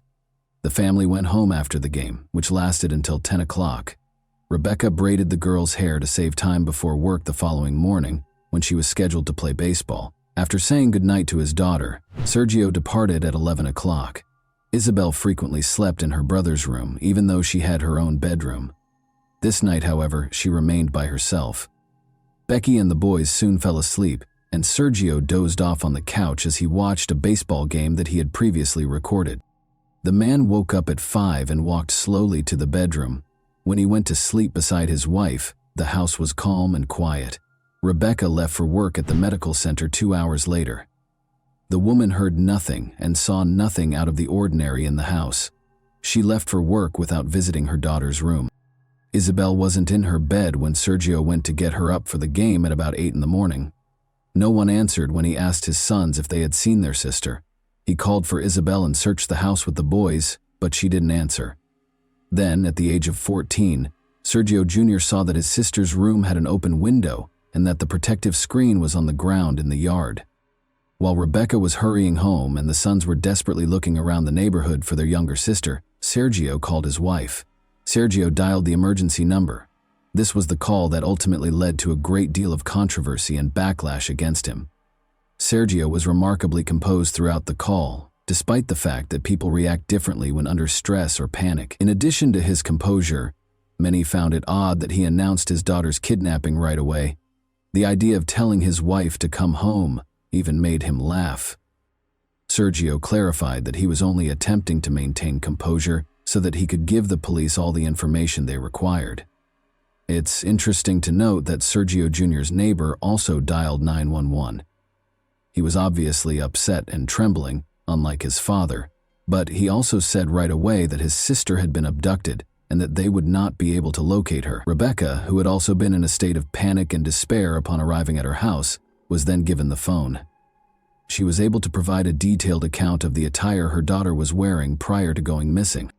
In fact, the girl's bedroom window had a protective screen on the ground in the yard when the officers arrived. It had a big hole in it, like it had been made with a tool.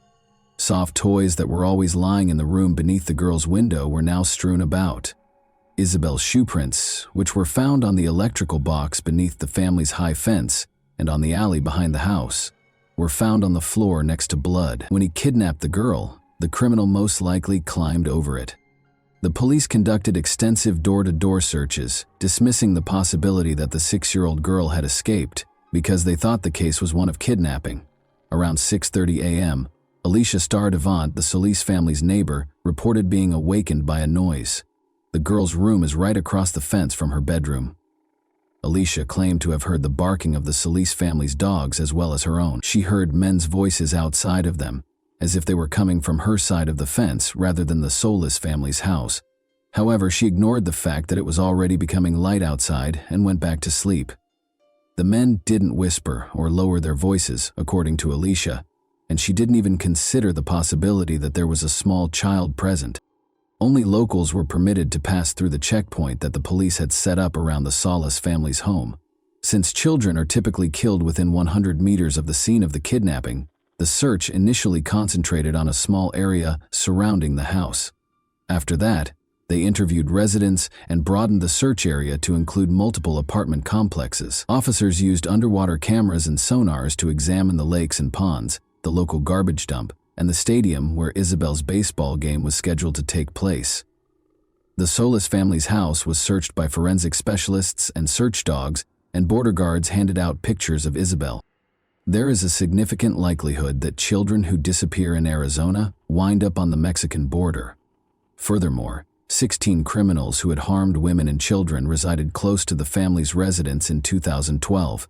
At the time, they were all questioned and turned away. There was a theory that someone had followed the family after spotting Isabel playing with her brothers in the evening and kidnapped the girl from the house at night. Officers followed this lead by looking up the registration numbers of every vehicle in the parking lot.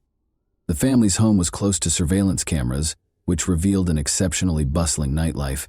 A car belonging to a private security firm pulled up in the alleyway close to the house at 2:36 a.m. 10 minutes later, 2 more cars were spotted in the parking lot. All of a sudden, there were a lot of people walking around the house, some of them curious about the trash cans. A car sped around the corner next to the trash can an hour before the 911 call, but during the 10 hours of filming, the girl did not show up anywhere.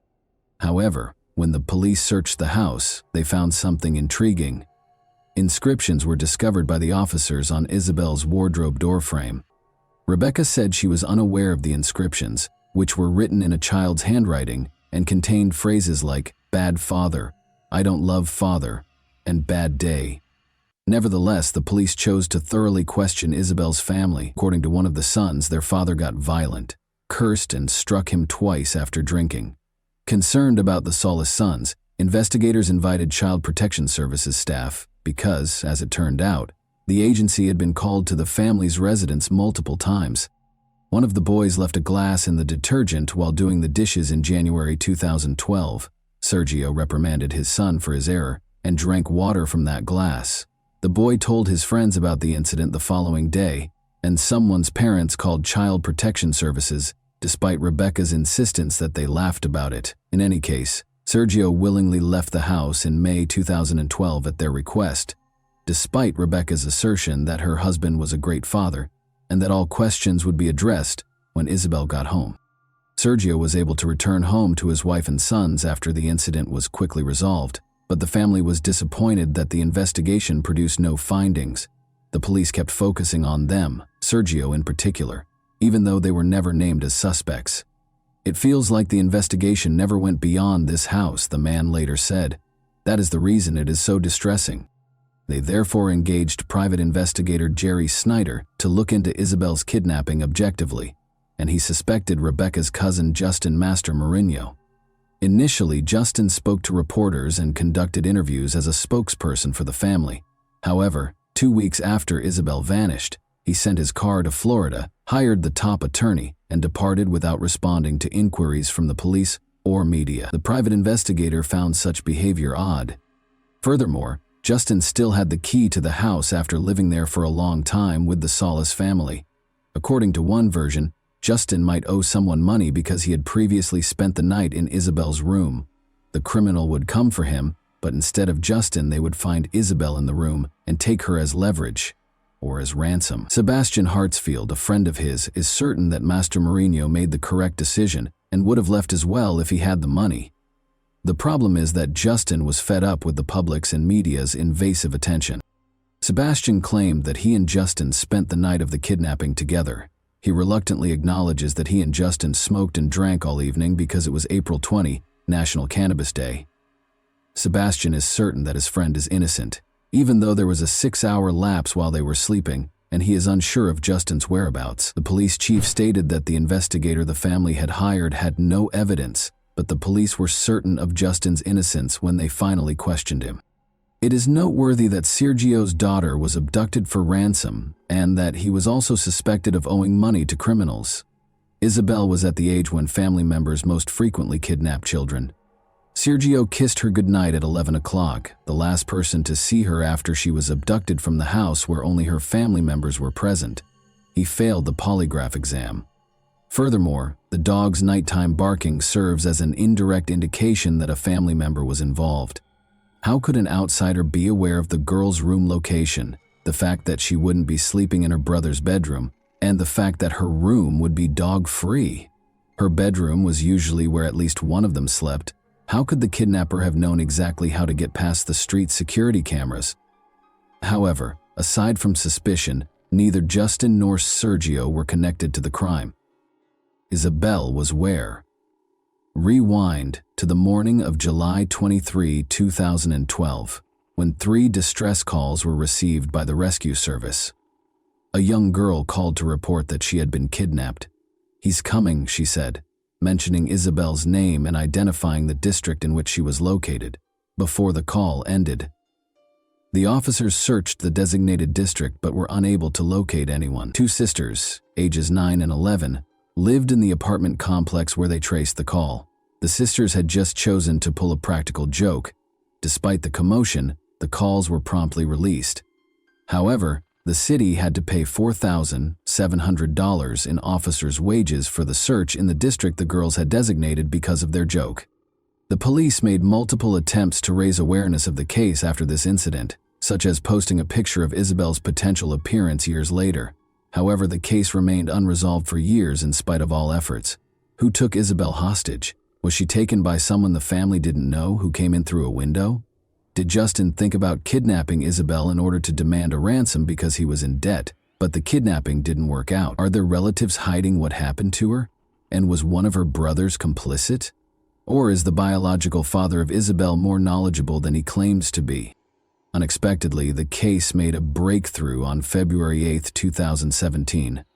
Melissa called the FBI and said they should talk to her fiancé, Christopher Clements, regarding Isabel's disappearance. They should speak with him because, allegedly, he might know something about the girl's disappearance.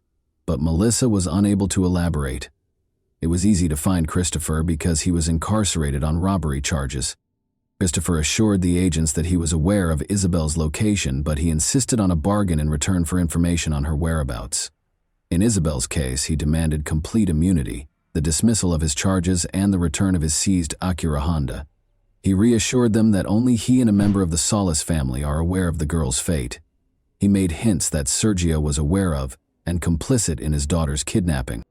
Christopher informed them that at a nearby pawn shop, Sergio was observed giving Mexican gold coins to a customer. After an alleged altercation, Isabel was taken to collect the money her father owed for the pilfered coins. Regardless of how much the agents probed him, Christopher stayed away from specifics and spoke in general terms. The man refused to back down, a deal in exchange for information. He achieved his goal. After negotiating, the prosecutor's office dropped the robbery charges and gave the car back. On March 3, 2017, the police and FBI discovered Isabel's remains after the man gave them the location. Rebecca and Sergio Solis had to confront the sobering realization that Isabel had permanently departed. Any hopes they had of a joyful reunion were dashed. Christopher Clements did not, however, get the freedom he had hoped for from the agreement. He was instead taken to the Maricopa County Jail, where he was accused of committing another robbery. Full immunity, which Christopher insisted on in Isabel's case, was not provided by the agreement. Investigators started looking into the man's past in greater detail. He committed first-degree violence when he was 16 years old, beginning his criminal career. Ever since, he had been in trouble on several occasions. The man's ex-wife claimed that Christopher was compelled to sleep in the car until they left, frequently brought girls home from strip clubs, and was obsessed with adult films. He was employed at a shopping mall just 2 kilometers from Isabel's residence when she vanished. Detectives definitely looked into Sergio's relationship to the local pawn shop that Christopher had mentioned. 2 months prior to Isabel's kidnapping, they learned that 21 gold coins had been taken from a woman's home, and they assumed Christopher was the thief. Hours after the theft, he was seen on the security camera entering the pawn shop, delivering the items, and taking the cash. Sergio's involvement or any connection to the case was not implied in the video. Christopher was probably merely researching the charges against Sergio that were reported in the media and speaking with agents in an attempt to discredit the girl's father. A search warrant for the home where Christopher and his fiancée Melissa previously resided was among the many that the police were issued. Investigators discovered a sheet of plywood in one corner of the yard, beneath which was a plastic container filled with ashes and a number of gory finds, such as a faded, lilac child's hooded hoodie and a very young child's school assignment with the name Mercedes on it. She was Isabel Mercedes Solis in full. On Christopher's devices, they also discovered explicit images of girls between the ages of 3 and 13. His computer was searched for Isabel Solis, unsolved cases in Arizona, and child killer acquitted. According to a former acquaintance, Christopher discussed the Isabel case and hinted that there might be evidence in his car's trunk. Thus, its return was essential. The vehicle, a Honda Acura, was reportedly given back to the man in return for details regarding Isabel's location. Although Isabel's cause of death is still unknown, the same acquaintance claims that she was suffocated and that chemicals were poured over her body. The man recalled that Christopher had concealed pictures of the Solis house in a Bible in his room and showed them to him. In addition to obtaining a warrant for this Bible, investigators did discover images of the house. After 2 months, the Tucson police chief declared that they had a suspect, Christopher Clements, 36, who was accused of 2 murders. The problem is that when Christopher told 2 agents on March 3, 2017, where they would find Isabel, he pointed out a crucial marker, a stack of tires that obviously did not appear there in a single day. The agents were immediately alarmed by this instruction, because the police had discovered the body of a teenage girl from Tucson near that same tire pile a few years prior. Maribel Gonzalez was the girl's name. Isabel had been missing for 2 years when a rescue service dispatcher received a terrifying call in June 2014. A woman reported seeing a body by the side of the road. When the police arrived on the scene, they discovered a naked body buried beneath the tire pile, the smell of decay and evidence that someone had been dragged on the ground. The place was a long way from the closest residences. In an attempt to identify the girl, the police sent a picture of the tattoo on her collarbone and a chain with an anchor that she was wearing to the media. In fact, a number of people reported that it was 13-year-old Maribel Gonzalez to the police. According to Maribel's relatives, she was seeing Mariano, a man in his 20s. A month before Maribel vanished, they ended their 3-year relationship. Around 11 or 12 p.m., Mariano told the police she sent him a message. She had a fight with her mother the day she vanished, so she asked him to come get her. He had to get up early for work, so he disregarded her message. She was never seen by him again. Even at night, she enjoyed taking solitary walks, according to her boyfriend. She also enjoyed visiting the mall, which is the same one where Christopher Clements worked and is close to Isabel's house. Because the bodies were discovered close to one another, the police were able to connect these cases. Maribel's DNA and Christopher's DNA were compared, and they matched. 2 years prior to Maribel, Isabella was abducted and murdered. Could Maribel's death have been avoided if the offender had been apprehended following the initial crime? As it turns out, Christopher's name was mentioned multiple times during the investigation prior to his 2018 conversation with the agents. As is already known, the officers got in touch with everyone who lived close to Isabel and committed sexual offenses, which are violent crimes against women and children. Christopher was one of 16 names on the list. He was classified as a Class 3 offender, which means that he has a very high chance of committing the same crime again. He spoke with the police, but he clearly managed to persuade the officer that he was unrelated to the case. Maybe he had an alibi from his girlfriend. In addition, Isabel's parents requested that anyone who might raise suspicions, such as traders, distributors, advertising agents, unannounced visitors, or unexpected meetings, be remembered after Isabel vanished. Rebecca thought of the man who had shown interest in their red Acura right away. Despite his 2 visits, he never entered the house, and the woman was unaware of his name. It's interesting that during the interrogations, Christopher also brought up that encounter. On February 10, 2017, he told FBI agents this. He claimed that 2 individuals feigned interest in the vehicle. Actually, they had to confirm that Sergio actually resided at that address. Rebecca gave them her phone number and insisted that they speak with her husband Sergio about the possibility of purchasing from him. The men thus verified their desire. Christopher claimed that although he was aware of the visit, he had never gone to the Solis residence. However, he repeatedly used the pronoun we rather than they throughout the conversation, seemingly admitting that one of the men was actually him. With one exception, the woman described only one man who fit Christopher's description and drove the same car as him. Her account of the visit deviates slightly from her husband's account, but otherwise, it is consistent with Rebecca's account. What if this lead had been pursued by the police right away after Isabel vanished? Would they have found Christopher Clements as a result? Investigators think Isabel was not abducted on her own initiative. Christopher's crimes were premeditated. When the woman from whom he had stolen gold coins was not home, he called her house several times. As early as October 2011, he also made a call to the seller's family residence. Christopher washed his car and changed his phone number the day after the kidnapping. He usually pays about $10.35 to have his car cleaned, but this time he paid $110.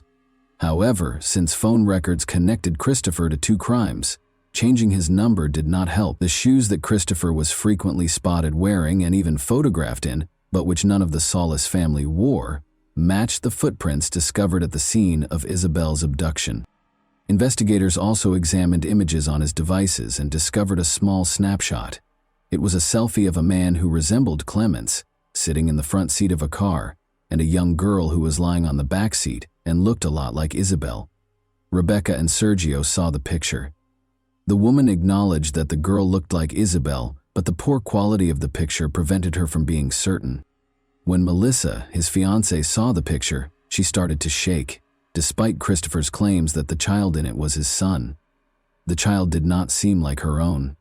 The 1.5-year-old boy with the fair hair did not look like the child in the picture. Rather, it resembled a girl with dark hair who had her hair braided, a style that Isabel's mother had adopted shortly before the abduction. The defense contended that Christopher was not carrying his phone when he made those calls. The footprints were first identified as work boots, and the blood in Isabel's bedroom most likely existed prior to the kidnapping. In order to prevent the prosecutor from presenting evidence for both crimes at once, Christopher's attorneys were successful in their efforts to have the Isabel case and the Maribel case tried separately. But since he had already been convicted of Maribel Gonzalez's murder, this did him little good. He is still awaiting trial for Isabel's abduction. And that wraps up today's chilling story. If you enjoyed this video, don't forget to like and subscribe so you never miss a new upload. Also, let me know in the comments what part of this story shocked you the most. Thank you for watching, and I'll see you in the next video.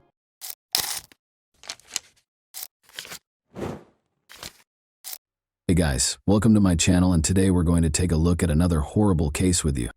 She was a virtuoso in her art and a master of tricks, never leaving any traces behind. Her lack of humanity was the only thing that made her successful. Nobody could have predicted that a quiet but intelligent girl would grow up to be one of the world's most skilled criminals, behind a long string of schemes that funded her transformation from a regular girl into a dangerous individual living in luxury. The vicious con artist, who had a taste for killing, was the epitome of evil and was always one step ahead of the police. Until they finally got a chance to confront her in person. Steve and Jane McGowan, who lived in Florida, received a letter from their sister Beverly, who was 34, on Thursday, July 19, 1990. She wrote that she was leaving them and starting a quest to discover who she was in this world. Beverly went on to say that she planned to leave right away, so she was selling her apartment and resigning from her job. The brother and sister were shocked by what they read in the letter. Beverly had put in a lot of effort and was happy with her new home and job. She worked 2 jobs to pay off the mortgage and had just bought the apartment of her dreams. When Jane rushed to the police station to report her sister's disappearance, the letter claimed that Beverly had left on her own initiative, so there was little the authorities could do. Steve and Jane went to Beverly's apartment in Pompano Beach to try to find answers to their questions after discovering notepad sheets at her house with the letter written in her handwriting. They saw right away that Beverly's red Volkswagen Fox was not parked where it usually was. Even though Beverly wasn't in the apartment, it didn't seem like she had moved out permanently. Clothes hung in the closet, a nightshirt rested on the unmade bed, and dirty dishes were in the sink. But there were also indications that Beverly had no plans to come back. Her 2 cats were nowhere to be seen, the answering machine was gone, and the phone was disconnected. After searching through drawers, Steve and Jane found that Beverly's address book, birth certificate, and passport were also gone. In addition to her part-time job at a nonprofit, Beverly worked in a bank's loan department. Steve called the bank to ask if her coworkers could provide more information. They told him that Beverly had taken a sick day, claiming to be ill, the day before he got the farewell letter. Given Beverly's reputation as a trustworthy and accountable worker, this was out of the ordinary. She asked them to sell the mortgaged property and get rid of her personal belongings that were still in the apartment during the phone call, adding that she no longer wanted to live there. In order to confirm her request, Beverly was asked to send a telegram, which she did. Steve and Jane had to accept that their sister had actually left without telling anyone why, despite the peculiar circumstances. Nevertheless, Steve closed Beverly's credit cards and persuaded the police to report her missing. Closing the cards would upset her travel schedule and make her angry enough to call the family, he thought. While Steve and Jane were checking out their sister's apartment that same evening, a fisherman and his young niece went fishing to find bait for their next trip. They reached a broad irrigation canal in a secluded part of St. Lucie County, 160 kilometers north of Pompano Beach.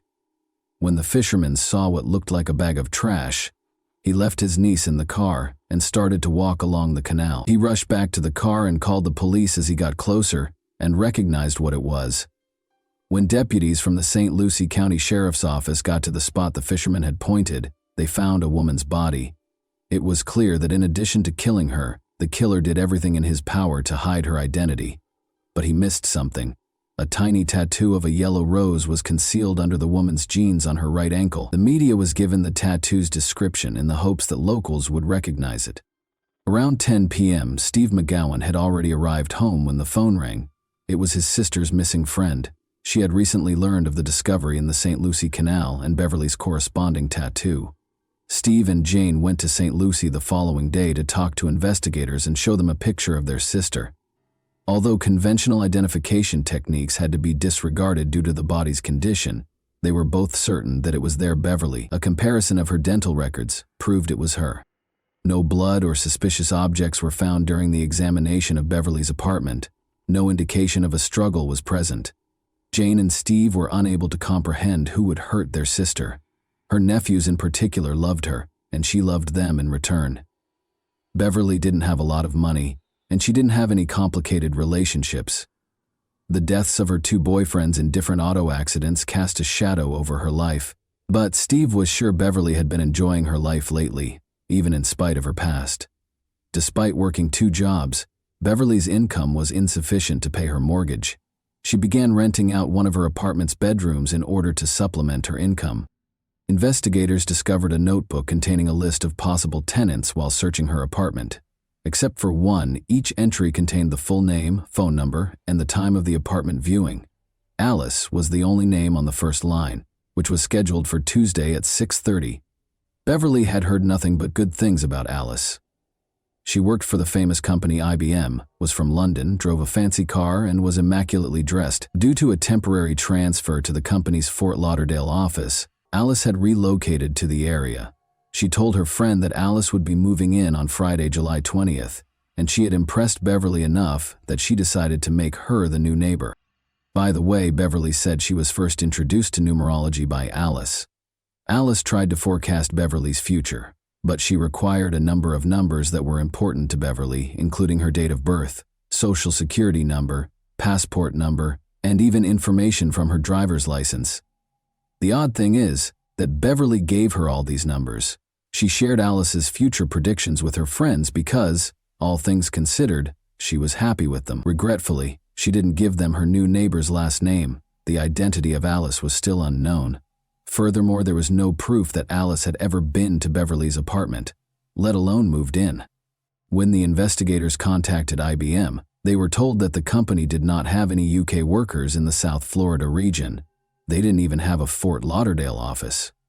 According to the results of the financial investigation, someone took $795 out of the $800 in Beverly's bank account on the day her body was discovered. Then, at a Miami shopping center, she used her credit card to buy books and women's clothes. The customer was described as bright blonde with a British accent by the salespeople who assisted her. The tall blonde woman who had garnered national attention at the time fit the description. Police officer Lori Bembenek had been given a life sentence in 1,982 years, 8 years prior, for killing her ex-husband's ex-wife. There had been a stir about the case. Lori was somewhat of a celebrity due to her glitzy appearance and the high-profile nature of the case. Lori had freed herself from Wisconsin prison a few days prior to Beverly's murder. The Miami salesperson identified Lori Bembenek as the person who had used Beverly's credit card after seeing pictures of her, until it was revealed that Lori had actually fled to Canada and was not in Florida at the time of the crime. The police were baffled as to how the path of a modest bank employee could have intersected with that of a convicted killer. However, Beverly's card was used once more in Miami, this time at a travel agency, on Friday, July 20, one day after her body was found. Interestingly, the cardholder looked like a man disguised as a woman. The individual wore oval-shaped glasses and a cheap black wig in the Cleopatra style. The man identified himself as Sam and spoke with a British accent. Sam apparently used the card to buy a ticket for British Airways Flight 2922 because he was going to London in 2 days, on July 22nd through 2922.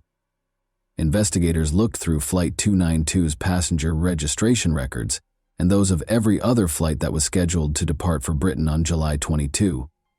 None of them bore the name of Beverly McGowan, but after being parked there for 5 days, Beverly's car was discovered in the airport parking lot. 4 synthetic black wig hairs were found inside the car, but fingerprints inside the car did not show any significant results. On Monday, July 23rd, according to London time, British Airways Flight 292 touched down at Heathrow Airport. A traveler with oval glasses and short black hair came up to the Avis car rental desk after the plane touched down. The passenger, who was most likely Sam, provided her driver's license as identification and made a car reservation in Beverly McGowan's name. Beverly wore glasses and her dark hair reached her shoulder. She looked like the person behind the counter. Sam gave Beverly's Visa card to the clerk when she asked for a credit card to pay for the car's fuel. However, the card was turned down. They may have gone over the limit and paid in cash, Sam clarified. Actually, Beverly's credit cards had been canceled by her brother Steve by that point. Sam was long gone by the time Florida detectives found out about this botched transaction. Transactions on the credit card could not be tracked because it was no longer in use. American law enforcement agencies had no jurisdiction over Sam once he arrived in Britain. Detectives from Florida called the London police to ask for help. John Cornish, a detective, consented to assist with the global investigation. He talked to the Avis company and told their employees to tell the suspect to go to their closest office if he got in touch with them. Sam did get in touch with Avis later that week. He was asked to come to the local Avis office and asked for an extension on the rental car. Sam never arrived at the location where the police were waiting for him. On the day of the car's return, a contingency plan was developed in which officers would wait at Heathrow Airport. When that day finally came, Sam was nowhere to be seen. Without any hints, Sam's abandoned car was discovered a few miles from the airport in the early morning. Detective Cornish ordered his team to board all flights to the U.S. that day in order to check the passengers, because he suspected Sam might be trying to fly back to the U.S. However, this effort was in vain. The chance to capture the criminal was lost on the police. British Airways Flight 292 was the last lead the police had. Sam had purchased a ticket in a different name because he did not board the flight using Beverly's passport. Although it was illegal for investigators to check passengers who did not live in Florida, they made an effort to examine the 248 people on that flight. So they turned to the United States for help, State Department in Washington, D.C. The process could take years because each passenger's name had to be compared with passport information, and there was no single database that contained all of this data. The State Department didn't give the police a name they considered significant until January 1996. British national Sylvia Hodgkinson was on Flight 292. A woman with dark hair and eyebrows was shown in the passport photo. She was compelled to relocate to a women's shelter following the death of her spouse. There was nowhere else for her to go. A passport was issued in her name less than a year after her husband's passing. It was suspected by investigators that someone else had taken Sylvia's identity in order to obtain documents in her name.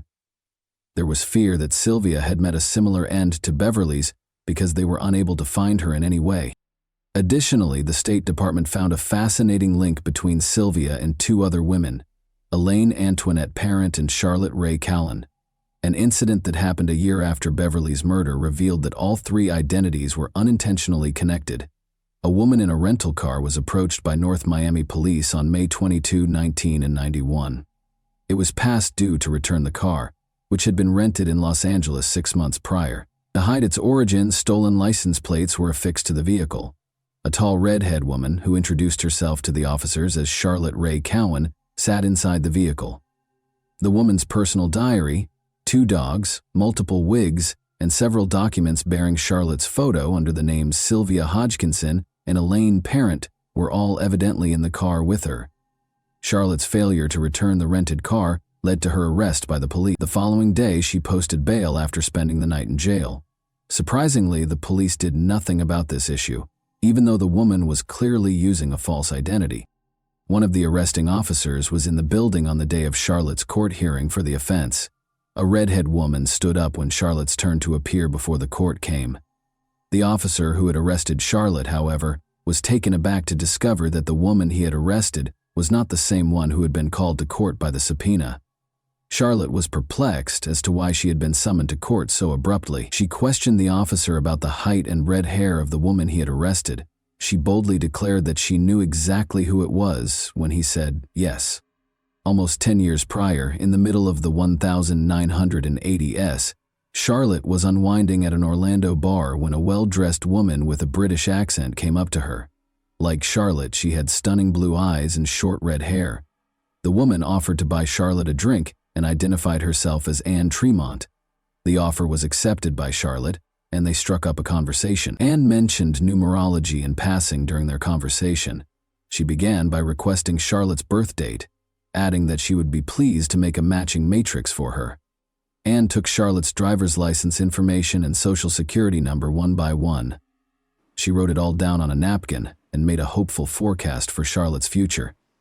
Anne and Charlotte began talking and became friends right away. Charlotte met Anne's brother a few days later. He was a tall, blonde man who shared his sister's grace.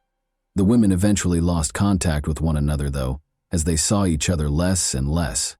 When Anne called Charlotte a few months later to inform her that her aunt had died and left her a sizable inheritance, Charlotte was taken aback. Anne claimed that her brother had chosen to have her institutionalized in order to keep all of the money for himself, even though they were meant to split it. Anne showed up at Charlotte's door at 3 a.m, approximately a month after the phone call. She was wearing a man's shirt with a tie and a tangled wig, She broke down in tears as she described how she had gotten out of the institution where her brother had put her. She needed assistance going missing because she was hiding from her family. In order to establish a new identity for herself, Anne pleaded with Charlotte to let her take her birth certificate. At first Charlotte declined, but after witnessing Anne's distress, she grudgingly consented. The birth certificate would be returned shortly, her friend assured her. Charlotte didn't hear from Anne for weeks. She started to worry. The birth certificate and a note from Anne expressing regret for the wait were finally sent to her. It wasn't until she was summoned to court in 1991 that Charlotte learned more about her friend. After hearing this intriguing tale, the investigators were curious to find out who the mysterious and elusive scammer was. Although not much was known about Elaine Parent's life, she was a real person like everyone else. On August 4, 1942, she was born in the Bronx, New York. Her parents were loving and reasonably well off, and she was their only child.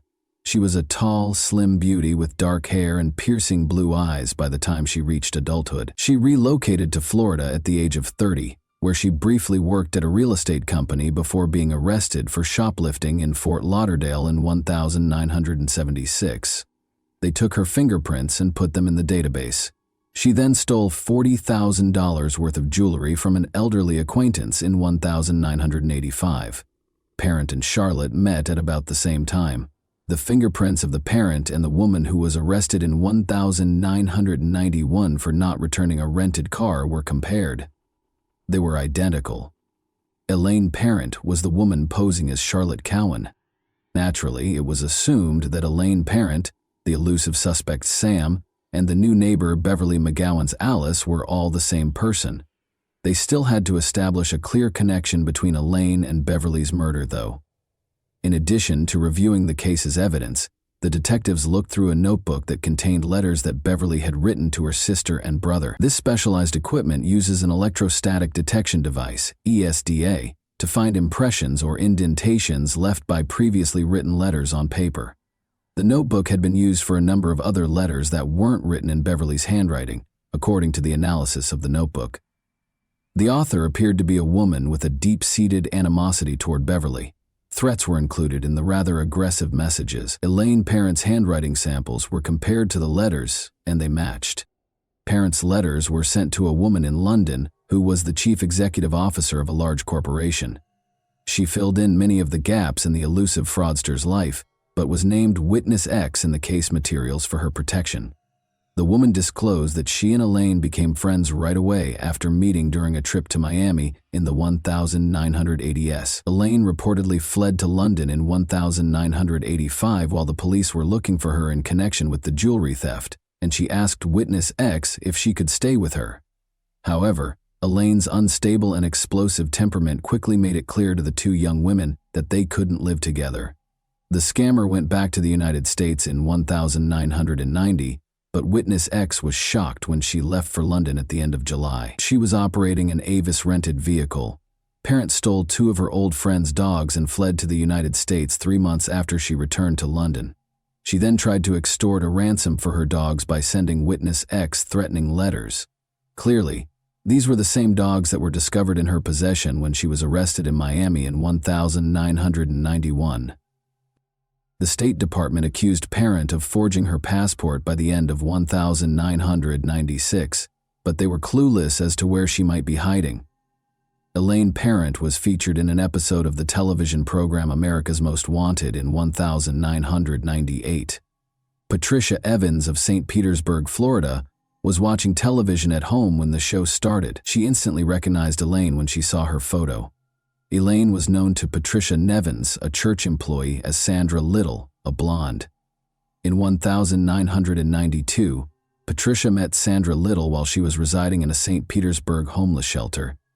Sandra lived with Patricia for nearly a year and a half after Patricia let her use her empty bedroom. Sandra sued a restaurant during this time after she hurt herself after slipping there. She prevailed in the case and was compensated, though it is unknown how much. Patricia talked about a number of odd things that happened when she lived with Elaine. She was once informed by Elaine that adopting a new identity was one way to live a dignified life. After that, at a dinner party, Parent indiscriminately cut a guest's hand in order to take a gold bracelet. Elaine's psychiatrist, whom Patricia arranged for Elaine to see, told Patricia that Elaine was a highly intelligent sociopath who would leave Patricia's life as soon as she entered it. When the women parted ways in 1993, this prophecy was realized. An interesting letter was delivered to the St. Lucie County Sheriff's Office after the police made a public plea for the community's assistance in apprehending Elaine. There was a copy of an oil-colored painting inside. It showed Elaine Parent, with pearl earrings and a teal-green swimsuit. She had gray hair that was styled the way her parents usually did. She was shown emerging from a swimming pool. This was printed on the back. "Best wishes, your chameleon." According to psychiatrist Barbara Caven, who had been helping the police with the case, Parent both feared and desperately needed police attention. The painting is very telling. She sent it to the police to taunt them, as if to say, "I'm alive, I'm okay, look for me." Elaine gained international recognition after appearing in the documentary series World's Most Wanted in February 2009. People from all over the world began reporting that they had seen Parent in South Africa, Australia, France, and Turkey. The media referred to her as the most wanted woman in the world. Elaine Parent was featured in another episode of America's Most Wanted in April 2002 and Happy, and 16,000 minors in Russia. After the show, many calls were received from the wealthy Panama City, Florida neighborhood, identifying a woman there as Elaine. The address was visited by 3 police officers. When they reached a small one-story home, they knocked on the door. The door was answered by a brunette middle-aged woman wearing a beige silk pajama set. The officers gave an explanation for their visit to her. Presenting her military ID with her photo on it, the woman identified herself as Darlene Thompson. The officers had seen a picture of Elaine Parent, but she didn't look like her. She was asked to accompany the officers to the station for formalities, even though they knew the neighbors had erred. Darlene consented and asked the officers to hold off while she changed. As the officers waited outside the bedroom, one of them looked over Darlene's identification card and, as a former military man, he saw right away a vital missing stamp that verified the document's legitimacy. She replied that she was getting dressed when the officer knocked on the bedroom door to ask about this. She never emerged, despite the officers waiting for her to do so. When the officers hurried into the bedroom after hearing a gunshot, they discovered Darlene dead. The identity of Darlene and Elaine Parent was formally verified by subsequent fingerprint analysis. Elaine lived in a house that turned out to belong to another woman. She had rented a room to Elaine since August 2001. She is a nice woman who loves to cook, according to the homeowner. Elaine's Florida driver's license, which had her photo on it but the name of the woman she was staying with, was discovered during the house search. She had jotted down details about a man from the nearby town of Lynn Haven, including his credit cards and social security number, in a notebook. Elaine's closet was stocked with men's and women's clothes, as well as wigs. They also found a book on theatrical makeup and another on learning French. Elaine's laptop, which some of her acquaintances claimed she frequently used for work, was never located.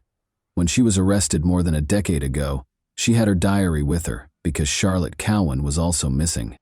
The police discovered a flyer featuring a picture of Elaine and the name Antonia Racerman, which is another fascinating aspect of the portrait. It looked as though Elaine had made the flyer herself, and the local police chief later conjectured that she had done it to intimidate someone. The flyer said that she was wanted by the FBI for the murder of a government official at a hotel in Washington, D.C. Many questions remained after Elaine's death.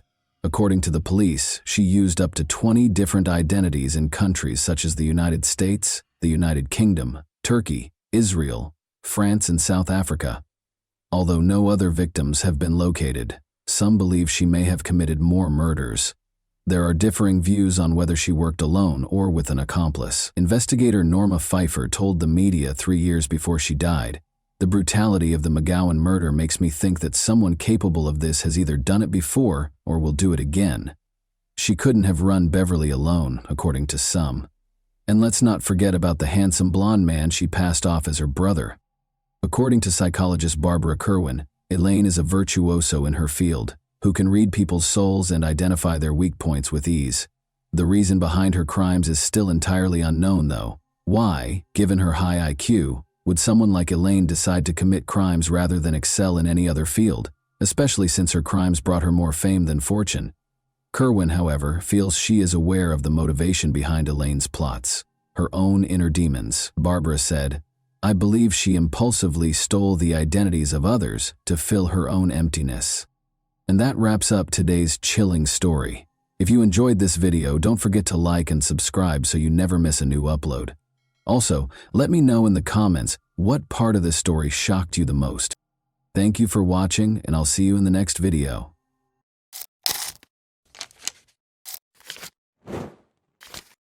Hey guys, welcome to my channel, and today we're going to take a look at another horrible case with you. On February 27, 2017, the 1-year-old Valerie Arrow was found dead in her home. The scene that unfolded before the eyes of the police was shocking in its cruelty. Valerie lay on the bed wearing a bathrobe, her wrists bound with a shoelace, and a scarf in her mouth as a gag. It was soaked in blood that had flowed from her throat. The room's floor was covered with the torn underwear of the girl, ripped in half. One obvious injury on her body was a strangulation mark on her neck. The police had even more to ponder after the autopsy. The toxicological analysis revealed that Valerie had been under the influence of multiple substances, and 2 scarves were discovered deep in her throat. They were so numerous that they might have killed her on their own.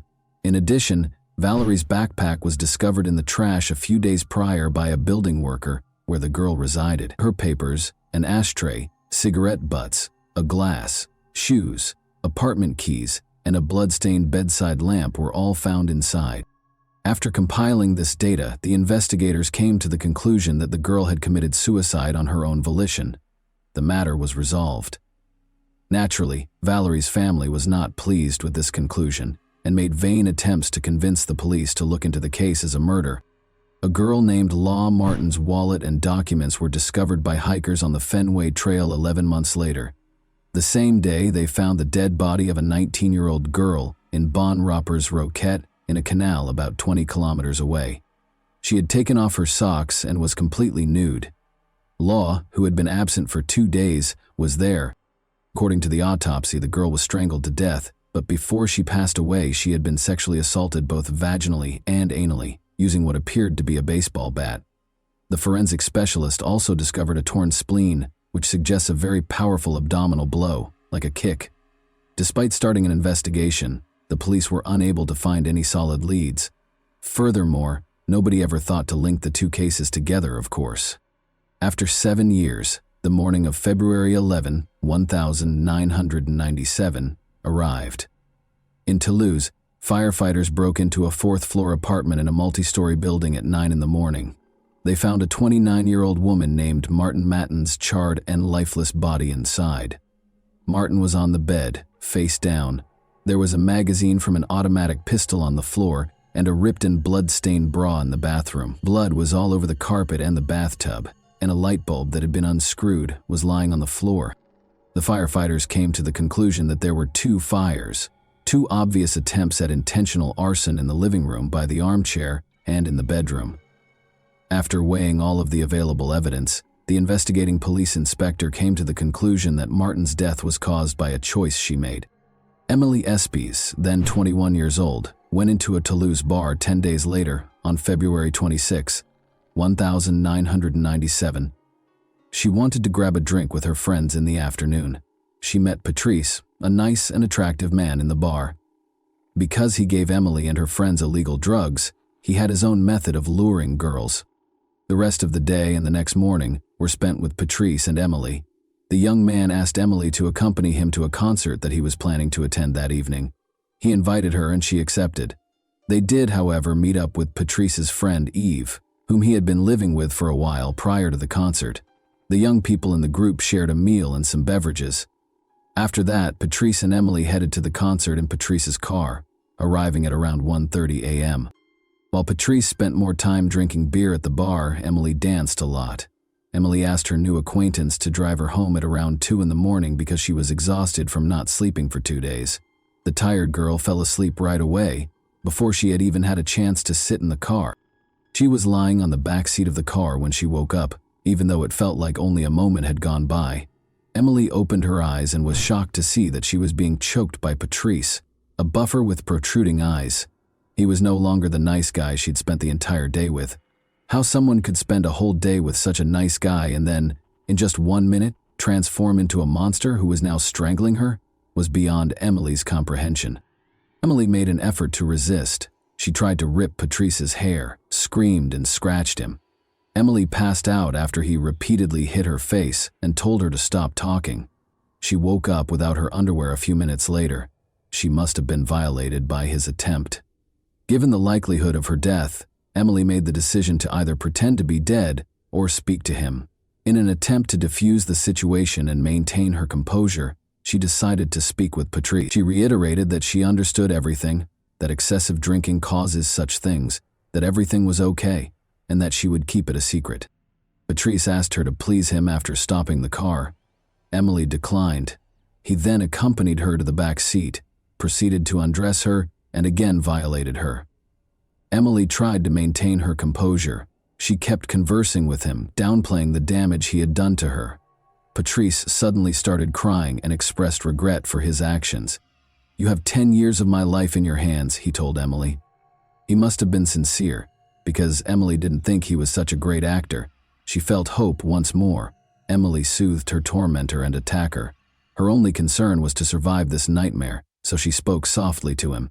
She asked him to drive her home after she was able to calm Patrice down. When he refused, they went to Patrice's friend Eve's place. Patrice stopped touching Emily as they lay down to sleep in the same bed. A sense of expectation developed. Despite going through hell, Emily is still alive. Even though the assailant was only a few centimeters away from her, she felt a little safer because she knew Eve was in the adjacent room. For several hours, the girl was able to sleep until she heard his girlfriend Eve awaken. They were in the kitchen when Emily got up. When Eve and his girlfriend Nora noticed Emily's facial bruises, they were appalled. She told them that a guy at the concert had attacked her. His face was hidden by a hood so she couldn't see it. Emily lied, primarily to protect herself but also to protect Patrice. She had been severely shaken and was still in shock after all. She might not have been completely conscious of what was going on, as though her soul had separated from her body. This is a typical defense mechanism used by traumatized individuals. Since Eve knew that his ex-girlfriend had thrown him out following a heated argument and didn't fully trust him, she discreetly pulled her aside and inquired as to whether Patrice had anything to do with it, even though she was staying with him.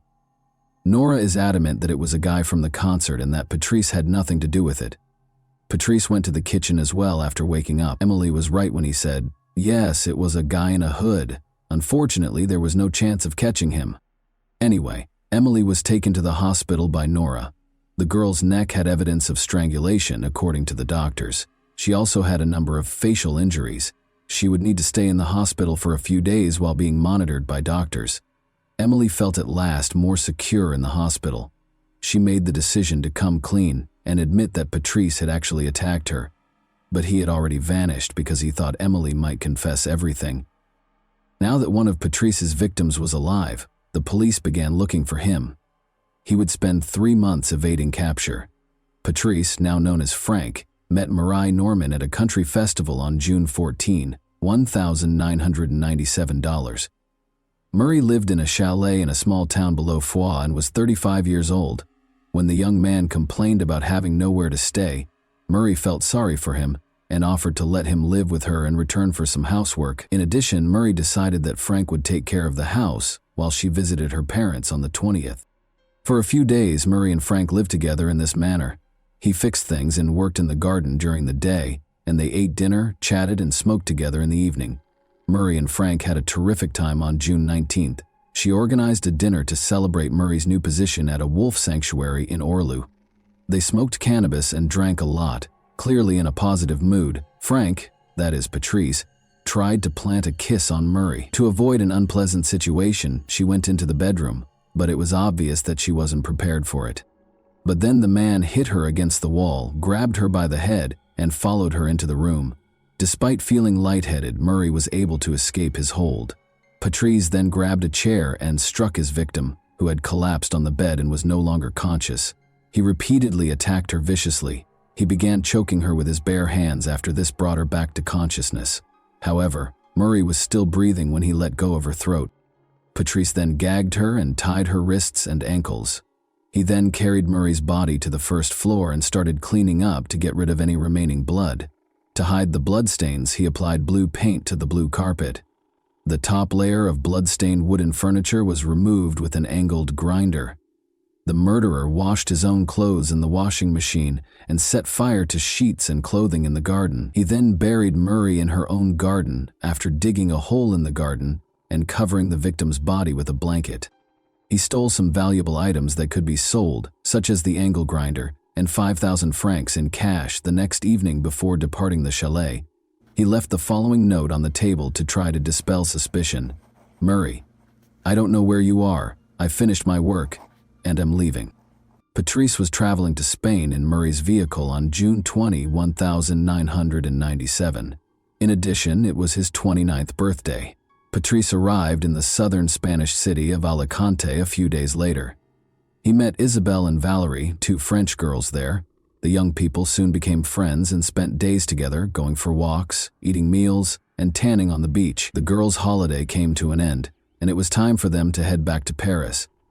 They exchanged phone numbers and agreed to get together again in the future, if only they were aware. Patrice proceeded with his travels, stopping in Belgium and Germany before reaching Paris on September 1, 1997. He called Isabelle and Valerie, of course, and they decided to go out to dinner that same evening. Patrice told the girls that his car and all of his money had been stolen, but they were still glad to see their new friend again. He was very good at making himself look like a victim. Before leaving, he asked one of the girls if he could spend 2 days with them. Valerie was unable to take him because she was going on a business trip the following day, but Isabelle let him sleep on her sofa as long as it didn't last longer than 4 days. A loud explosion woke up the residents of the apartment building where Isabelle Shuchari, then 31 years old, lived on September 4, 1997. As it happened, the girl's apartment had been the scene of a fire before the explosion. Her body was discovered on the bed, partially burned. The fire started close to the restroom after the kitchen's gas burners were turned on. Isabelle's death was clearly not a coincidence.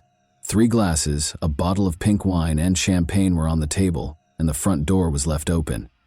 The killer's extreme cruelty was demonstrated by the wounds on the victim's body. Blood was dripping from her mouth, nose, and anus, and there was blood in the toilet. Isabelle's body, however, showed no signs of semen. Rather, a carrot that was stained with blood was discovered close to the mattress. It would be confirmed by the autopsy that the girl was tortured by the perpetrator. In addition, she had been badly beaten. Her face was primarily struck, but other parts of her body were also hit. The cause of death was asphyxia.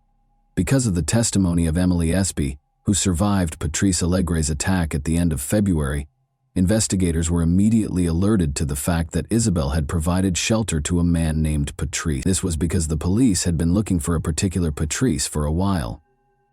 Then, Mireille Norman's relatives, who were expecting her as a guest, started to worry after she vanished, but her body wasn't discovered until 3 weeks later, when it was bound and buried in the garden. However, even though he gave a false name, many witnesses had seen his face and recognized him from the investigators' photos. So after the body was found, gendarmes' suspicions were strongly connected to Patrice. He was already being actively sought when he returned to Paris in early September. His search warrant made the rounds of France. The police reached out to his friends and family and offered a reward for helping to apprehend him. Patrice then got in touch with a friend and asked him if he could spend the night in Paris. At that point, the investigators saw a chance to capture him. They requested that this man give Patrice a call back and point him in the direction of a prime capture site in Châtenay-Malabry. At 5:10 p.m. on September 5, 1997, Patrice went inside the house where the police were already concealed. He didn't fight being arrested. He even appeared relieved to be arrested, as if he were sick of hiding, according to some witnesses. Unexpectedly, the public paid little attention to the serial killer's arrest. Since the investigators were initially unable to connect the various cases, it could be that the media failed to report that a serial killer was on the loose.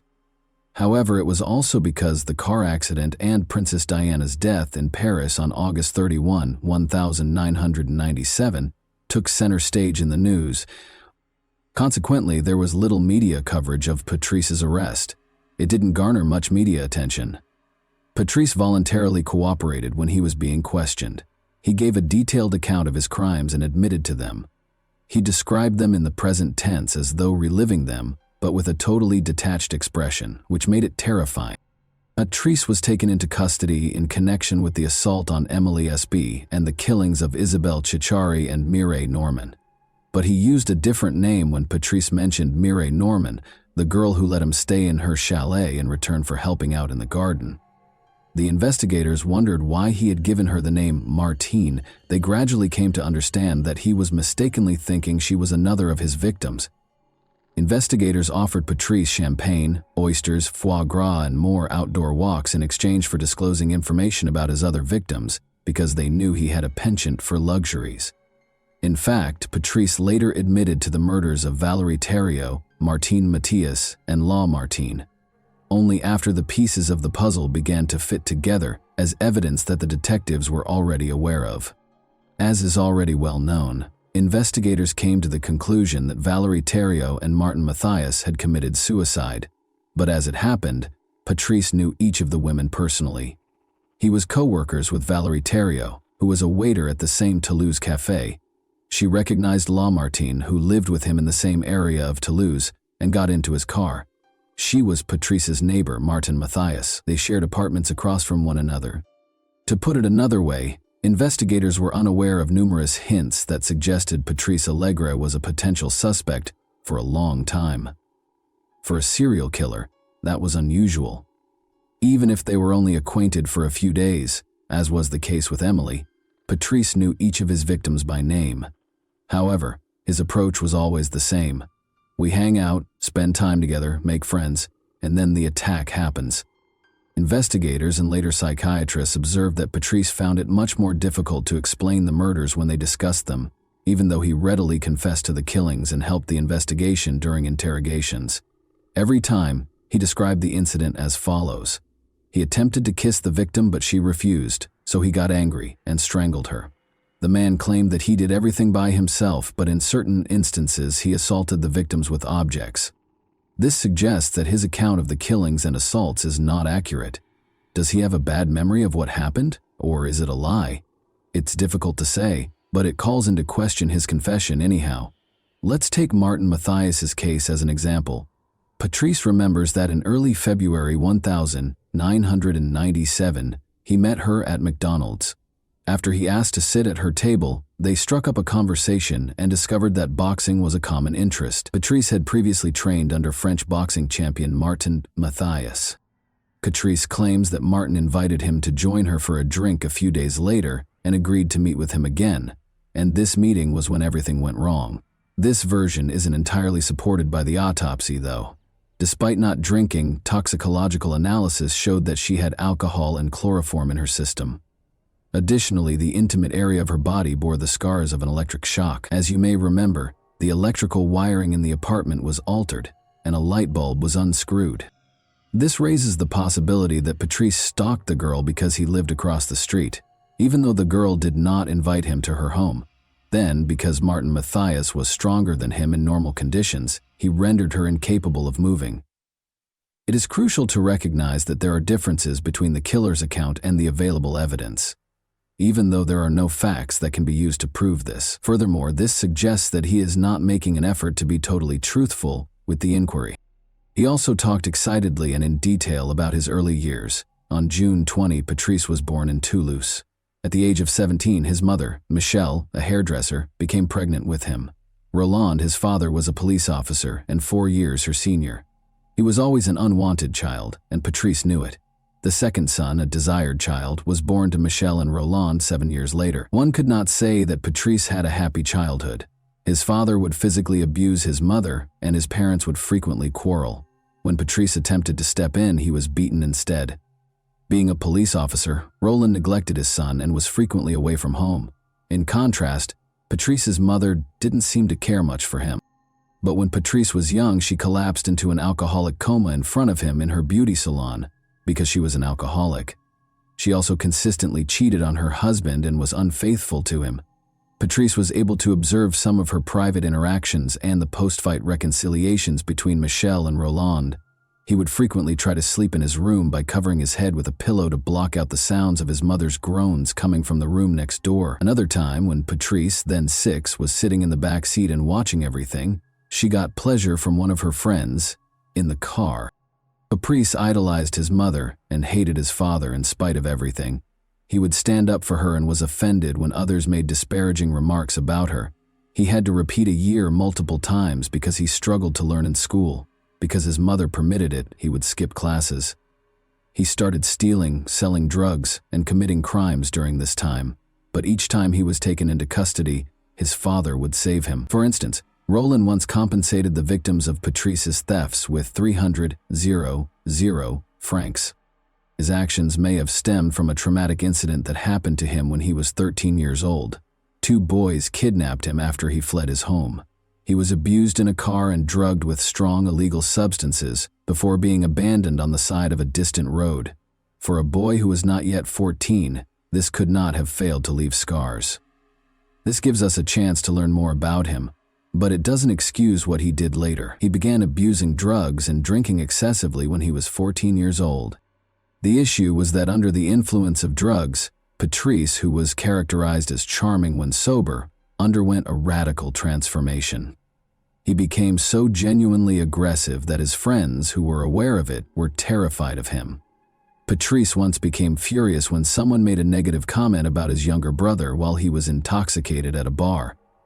After leaving, he came back to the bar brandishing a weapon, held it to the victim's head, and squeezed the trigger. The gun miraculously failed to discharge, and Patrice was captured. His first and last murder might have been this one. At the age of 17, Patrice Allegre attacked a girl for the first time. Everything was going well when he first met the girl at a party. They went to a park, where the girl pushed Patrice away when he tried to approach her. It should be clear to you by now that rejections made him furious. He apologized, took the girl home, and immediately stopped choking her. But his strategy was already starting to take shape. It's interesting that Patrice never had issues with girls. Rather, the issue was that he had 2 sides. He was charming as long as the girl agreed, but if she didn't, he had to coerce her into giving him what he wanted. Patrice had 2 committed romantic relationships in his life. Cécile was the subject of the first. Their first real love story began in 1986, when Patrice was 18 years old. After 7 years of dating, the young couple had a daughter. But their relationship ended in 1989, just months after he committed his first murder. Their bond was similar to Patrice's parents. Patrice would physically assault Cécile during their heated arguments, but Patrice could control himself to some extent with Cécile. He tried to strangle her, for instance, but stopped when he said, "No, not you, not you." Cécile ended up in the hospital in 1994 with a broken jaw. After she lodged a complaint, Patrice was placed under arrest for a number of weeks. Cécile ultimately made the decision to end her relationship with Patrice in 1995. He met Sylvie the following year, and the two would live together until February 1997, when Sylvie also left Patrice because of his violent behavior. At that exact moment, Patrice attacked Émilie after moving into his friend Yves' home. On February 11, 2002, Patrice's trial got underway in Toulouse. He was charged with 5 murders, 1 attempted murder, and 6 violent crimes. Numerous errors made by the police during Valérie Thériault and Martin Mathias's investigation, which led them to conclude it was a suicide, were brought up during the trial. Given that his father was one of them, there were even rumors that the police were shielding Patrice. It was only a conspiracy theory, though. Psychiatrists examined Patrice's case, which was uncommon for criminal cases in France. His divergent views on his father and mother were among the most intriguing features. He vilified his father while exalting his mother. He even told his mother that they ought to murder his father when he was 13 years old. In spite of this, Patrice's father, Roland Allegre, showed up in court, took the witness stand, and looked his son in the eyes while declaring his love for him, in spite of everything he had done. He compared his crimes to those of his father, and Patrice's response was, "Well, I don't love you, I hate you. I should have killed you, as I told Mom, then I wouldn't have caused so much harm." But he never once put the blame for anything on his mother. Psychiatrists think that the trauma from his mother's private adventures had a big impact on him. As a child, he was terrified by his mother's groans, but as an adult, he developed into a powerful man who tormented women by stifling their groans, the very essence of these women. It's interesting to note that he never attacked while his victims were unconscious. Emily, who was fortunate enough to wake up and speak to him, was the first victim to calm him down and persuade him not to kill her. Emily regained her human face when she woke up, but it seemed as though he could render girls unconscious and do whatever he wanted with them. He himself stated, "I have a memory lapse. I remember choking her, then she came to and I apologized. It brought me to my senses. I'm ashamed of what I did. I don't know what to say." It's also intriguing why, despite the apparent attraction between the young people, girls abruptly turned him down. The psychologist believes that he unintentionally caused the women to reject him. As is typical of killers who have personally experienced violence as children, he desired control over the victim. It was his strange method of taking charge of the circumstance again. Given that he violated each and every one of his victims, it would appear that the motive is simple to determine. It's not that easy, though. He acknowledged that he did not enjoy the attacks, despite the fact that this explanation seems the most obvious. For someone who occasionally has normal relationships and at other times commits horrible murders, he is more than just a sexual maniac. According to a U.S. psychiatrist who examined him, it was far more important to have control over the situation. Essentially, rather than humiliation leading to violence, violence led to humiliation. He was never able to explain why he killed. He spoke enthusiastically with psychiatrists during the trial, hoping they would answer this question for him. Another crucial query was whether Patrice had any additional victims, particularly during the period between 1990 and 1997. That is quite possible, because some of his known victims were not properly investigated. Even though Patrice says he didn't kill anyone else, is he reliable? At first, he only admitted to one violent act and 2 murders. To find out if he might be accountable for any other unsolved crimes, the police assembled a team of experts. They were able to get a clue from Patrice regarding the unresolved murder case of Lynn Gabaldi by promising her champagne and oysters, along with another walk. After looking into 191 unresolved cases since 1984, they were able to locate 2 witnesses who had previously worked as prostitutes in Lynn Gabaldi's case, Crystal Berg, also known to the public as Patricia, and Florencia Caliafi, who was known to the media as Fanny. They all accused Patrice of killing Lynn, but in addition to him, they also accused Marc Barrage, the Toulouse prosecutor, of committing crimes. He allegedly hosted sadomasochistic parties where judges and politicians would have a good time. According to Fanny, the girls were abused, tortured, and occasionally killed because they did not voluntarily attend the parties. The orgies prostitutes were supplied by Lynn Gabaldi. Marc Barrage ordered Patrice to kill her because she threatened to tell the police everything. The name of Dominique Baudis was mentioned once. He was the former mayor of Toulouse and is said to have been with Barrage when Lynn was murdered. As the tension around his case increased, Patrice wrote a letter to a popular program claiming that Barrage and Baudis were in fact a part of a criminal organization. Fanny was interviewed by the same show 2 weeks later, during which she described the children she witnessed shackled in a torture chamber on the ground floor of a home close to Toulouse. However, Patrice withdrew his confession to the murder of Lynn Gabaldi only 15 days later. Later, it came to light that Patrice and Fanny had received generous compensation from the show's producers for their stories. It also turned out that Marc Barrage didn't even know Patrice, and Dominique Baudis couldn't have been at Lynn's murder because he was in Paris. Patrice and Fanny were accused of giving false testimony, and the politicians were exonerated of the charges. For providing false testimony, Fanny and Patrice received sentences of 18 months and 3 years in prison, respectively. In July 2005, Patrice Allegre was given a life sentence on February 21, 2002, with the possibility of release after 22 years. He has already completed the required 22 years of service and is currently 54 years old. He started dating a Canadian psychologist during this period who relocated to France and lived near her prison-dwelling beloved. Patrice must want to see the woman and his daughter when they are not incarcerated. He applied for early release, but he dropped the plan after psychiatrists concluded that he has not been rehabilitated and that he has a very high risk of relapsing despite his best efforts. 9 years after the attack in 2006, Emily, the only survivor of Patrice's assault who testified against her attacker in court, died. Regretfully, she decided to do this herself. That concludes the terrifying tale for today. Please remember to like and subscribe if you liked this video, so you don't miss any future uploads. Tell me in the comments what surprised you the most about this story as well. And that wraps up today's chilling story. If you enjoyed this video, don't forget to like and subscribe so you never miss a new upload.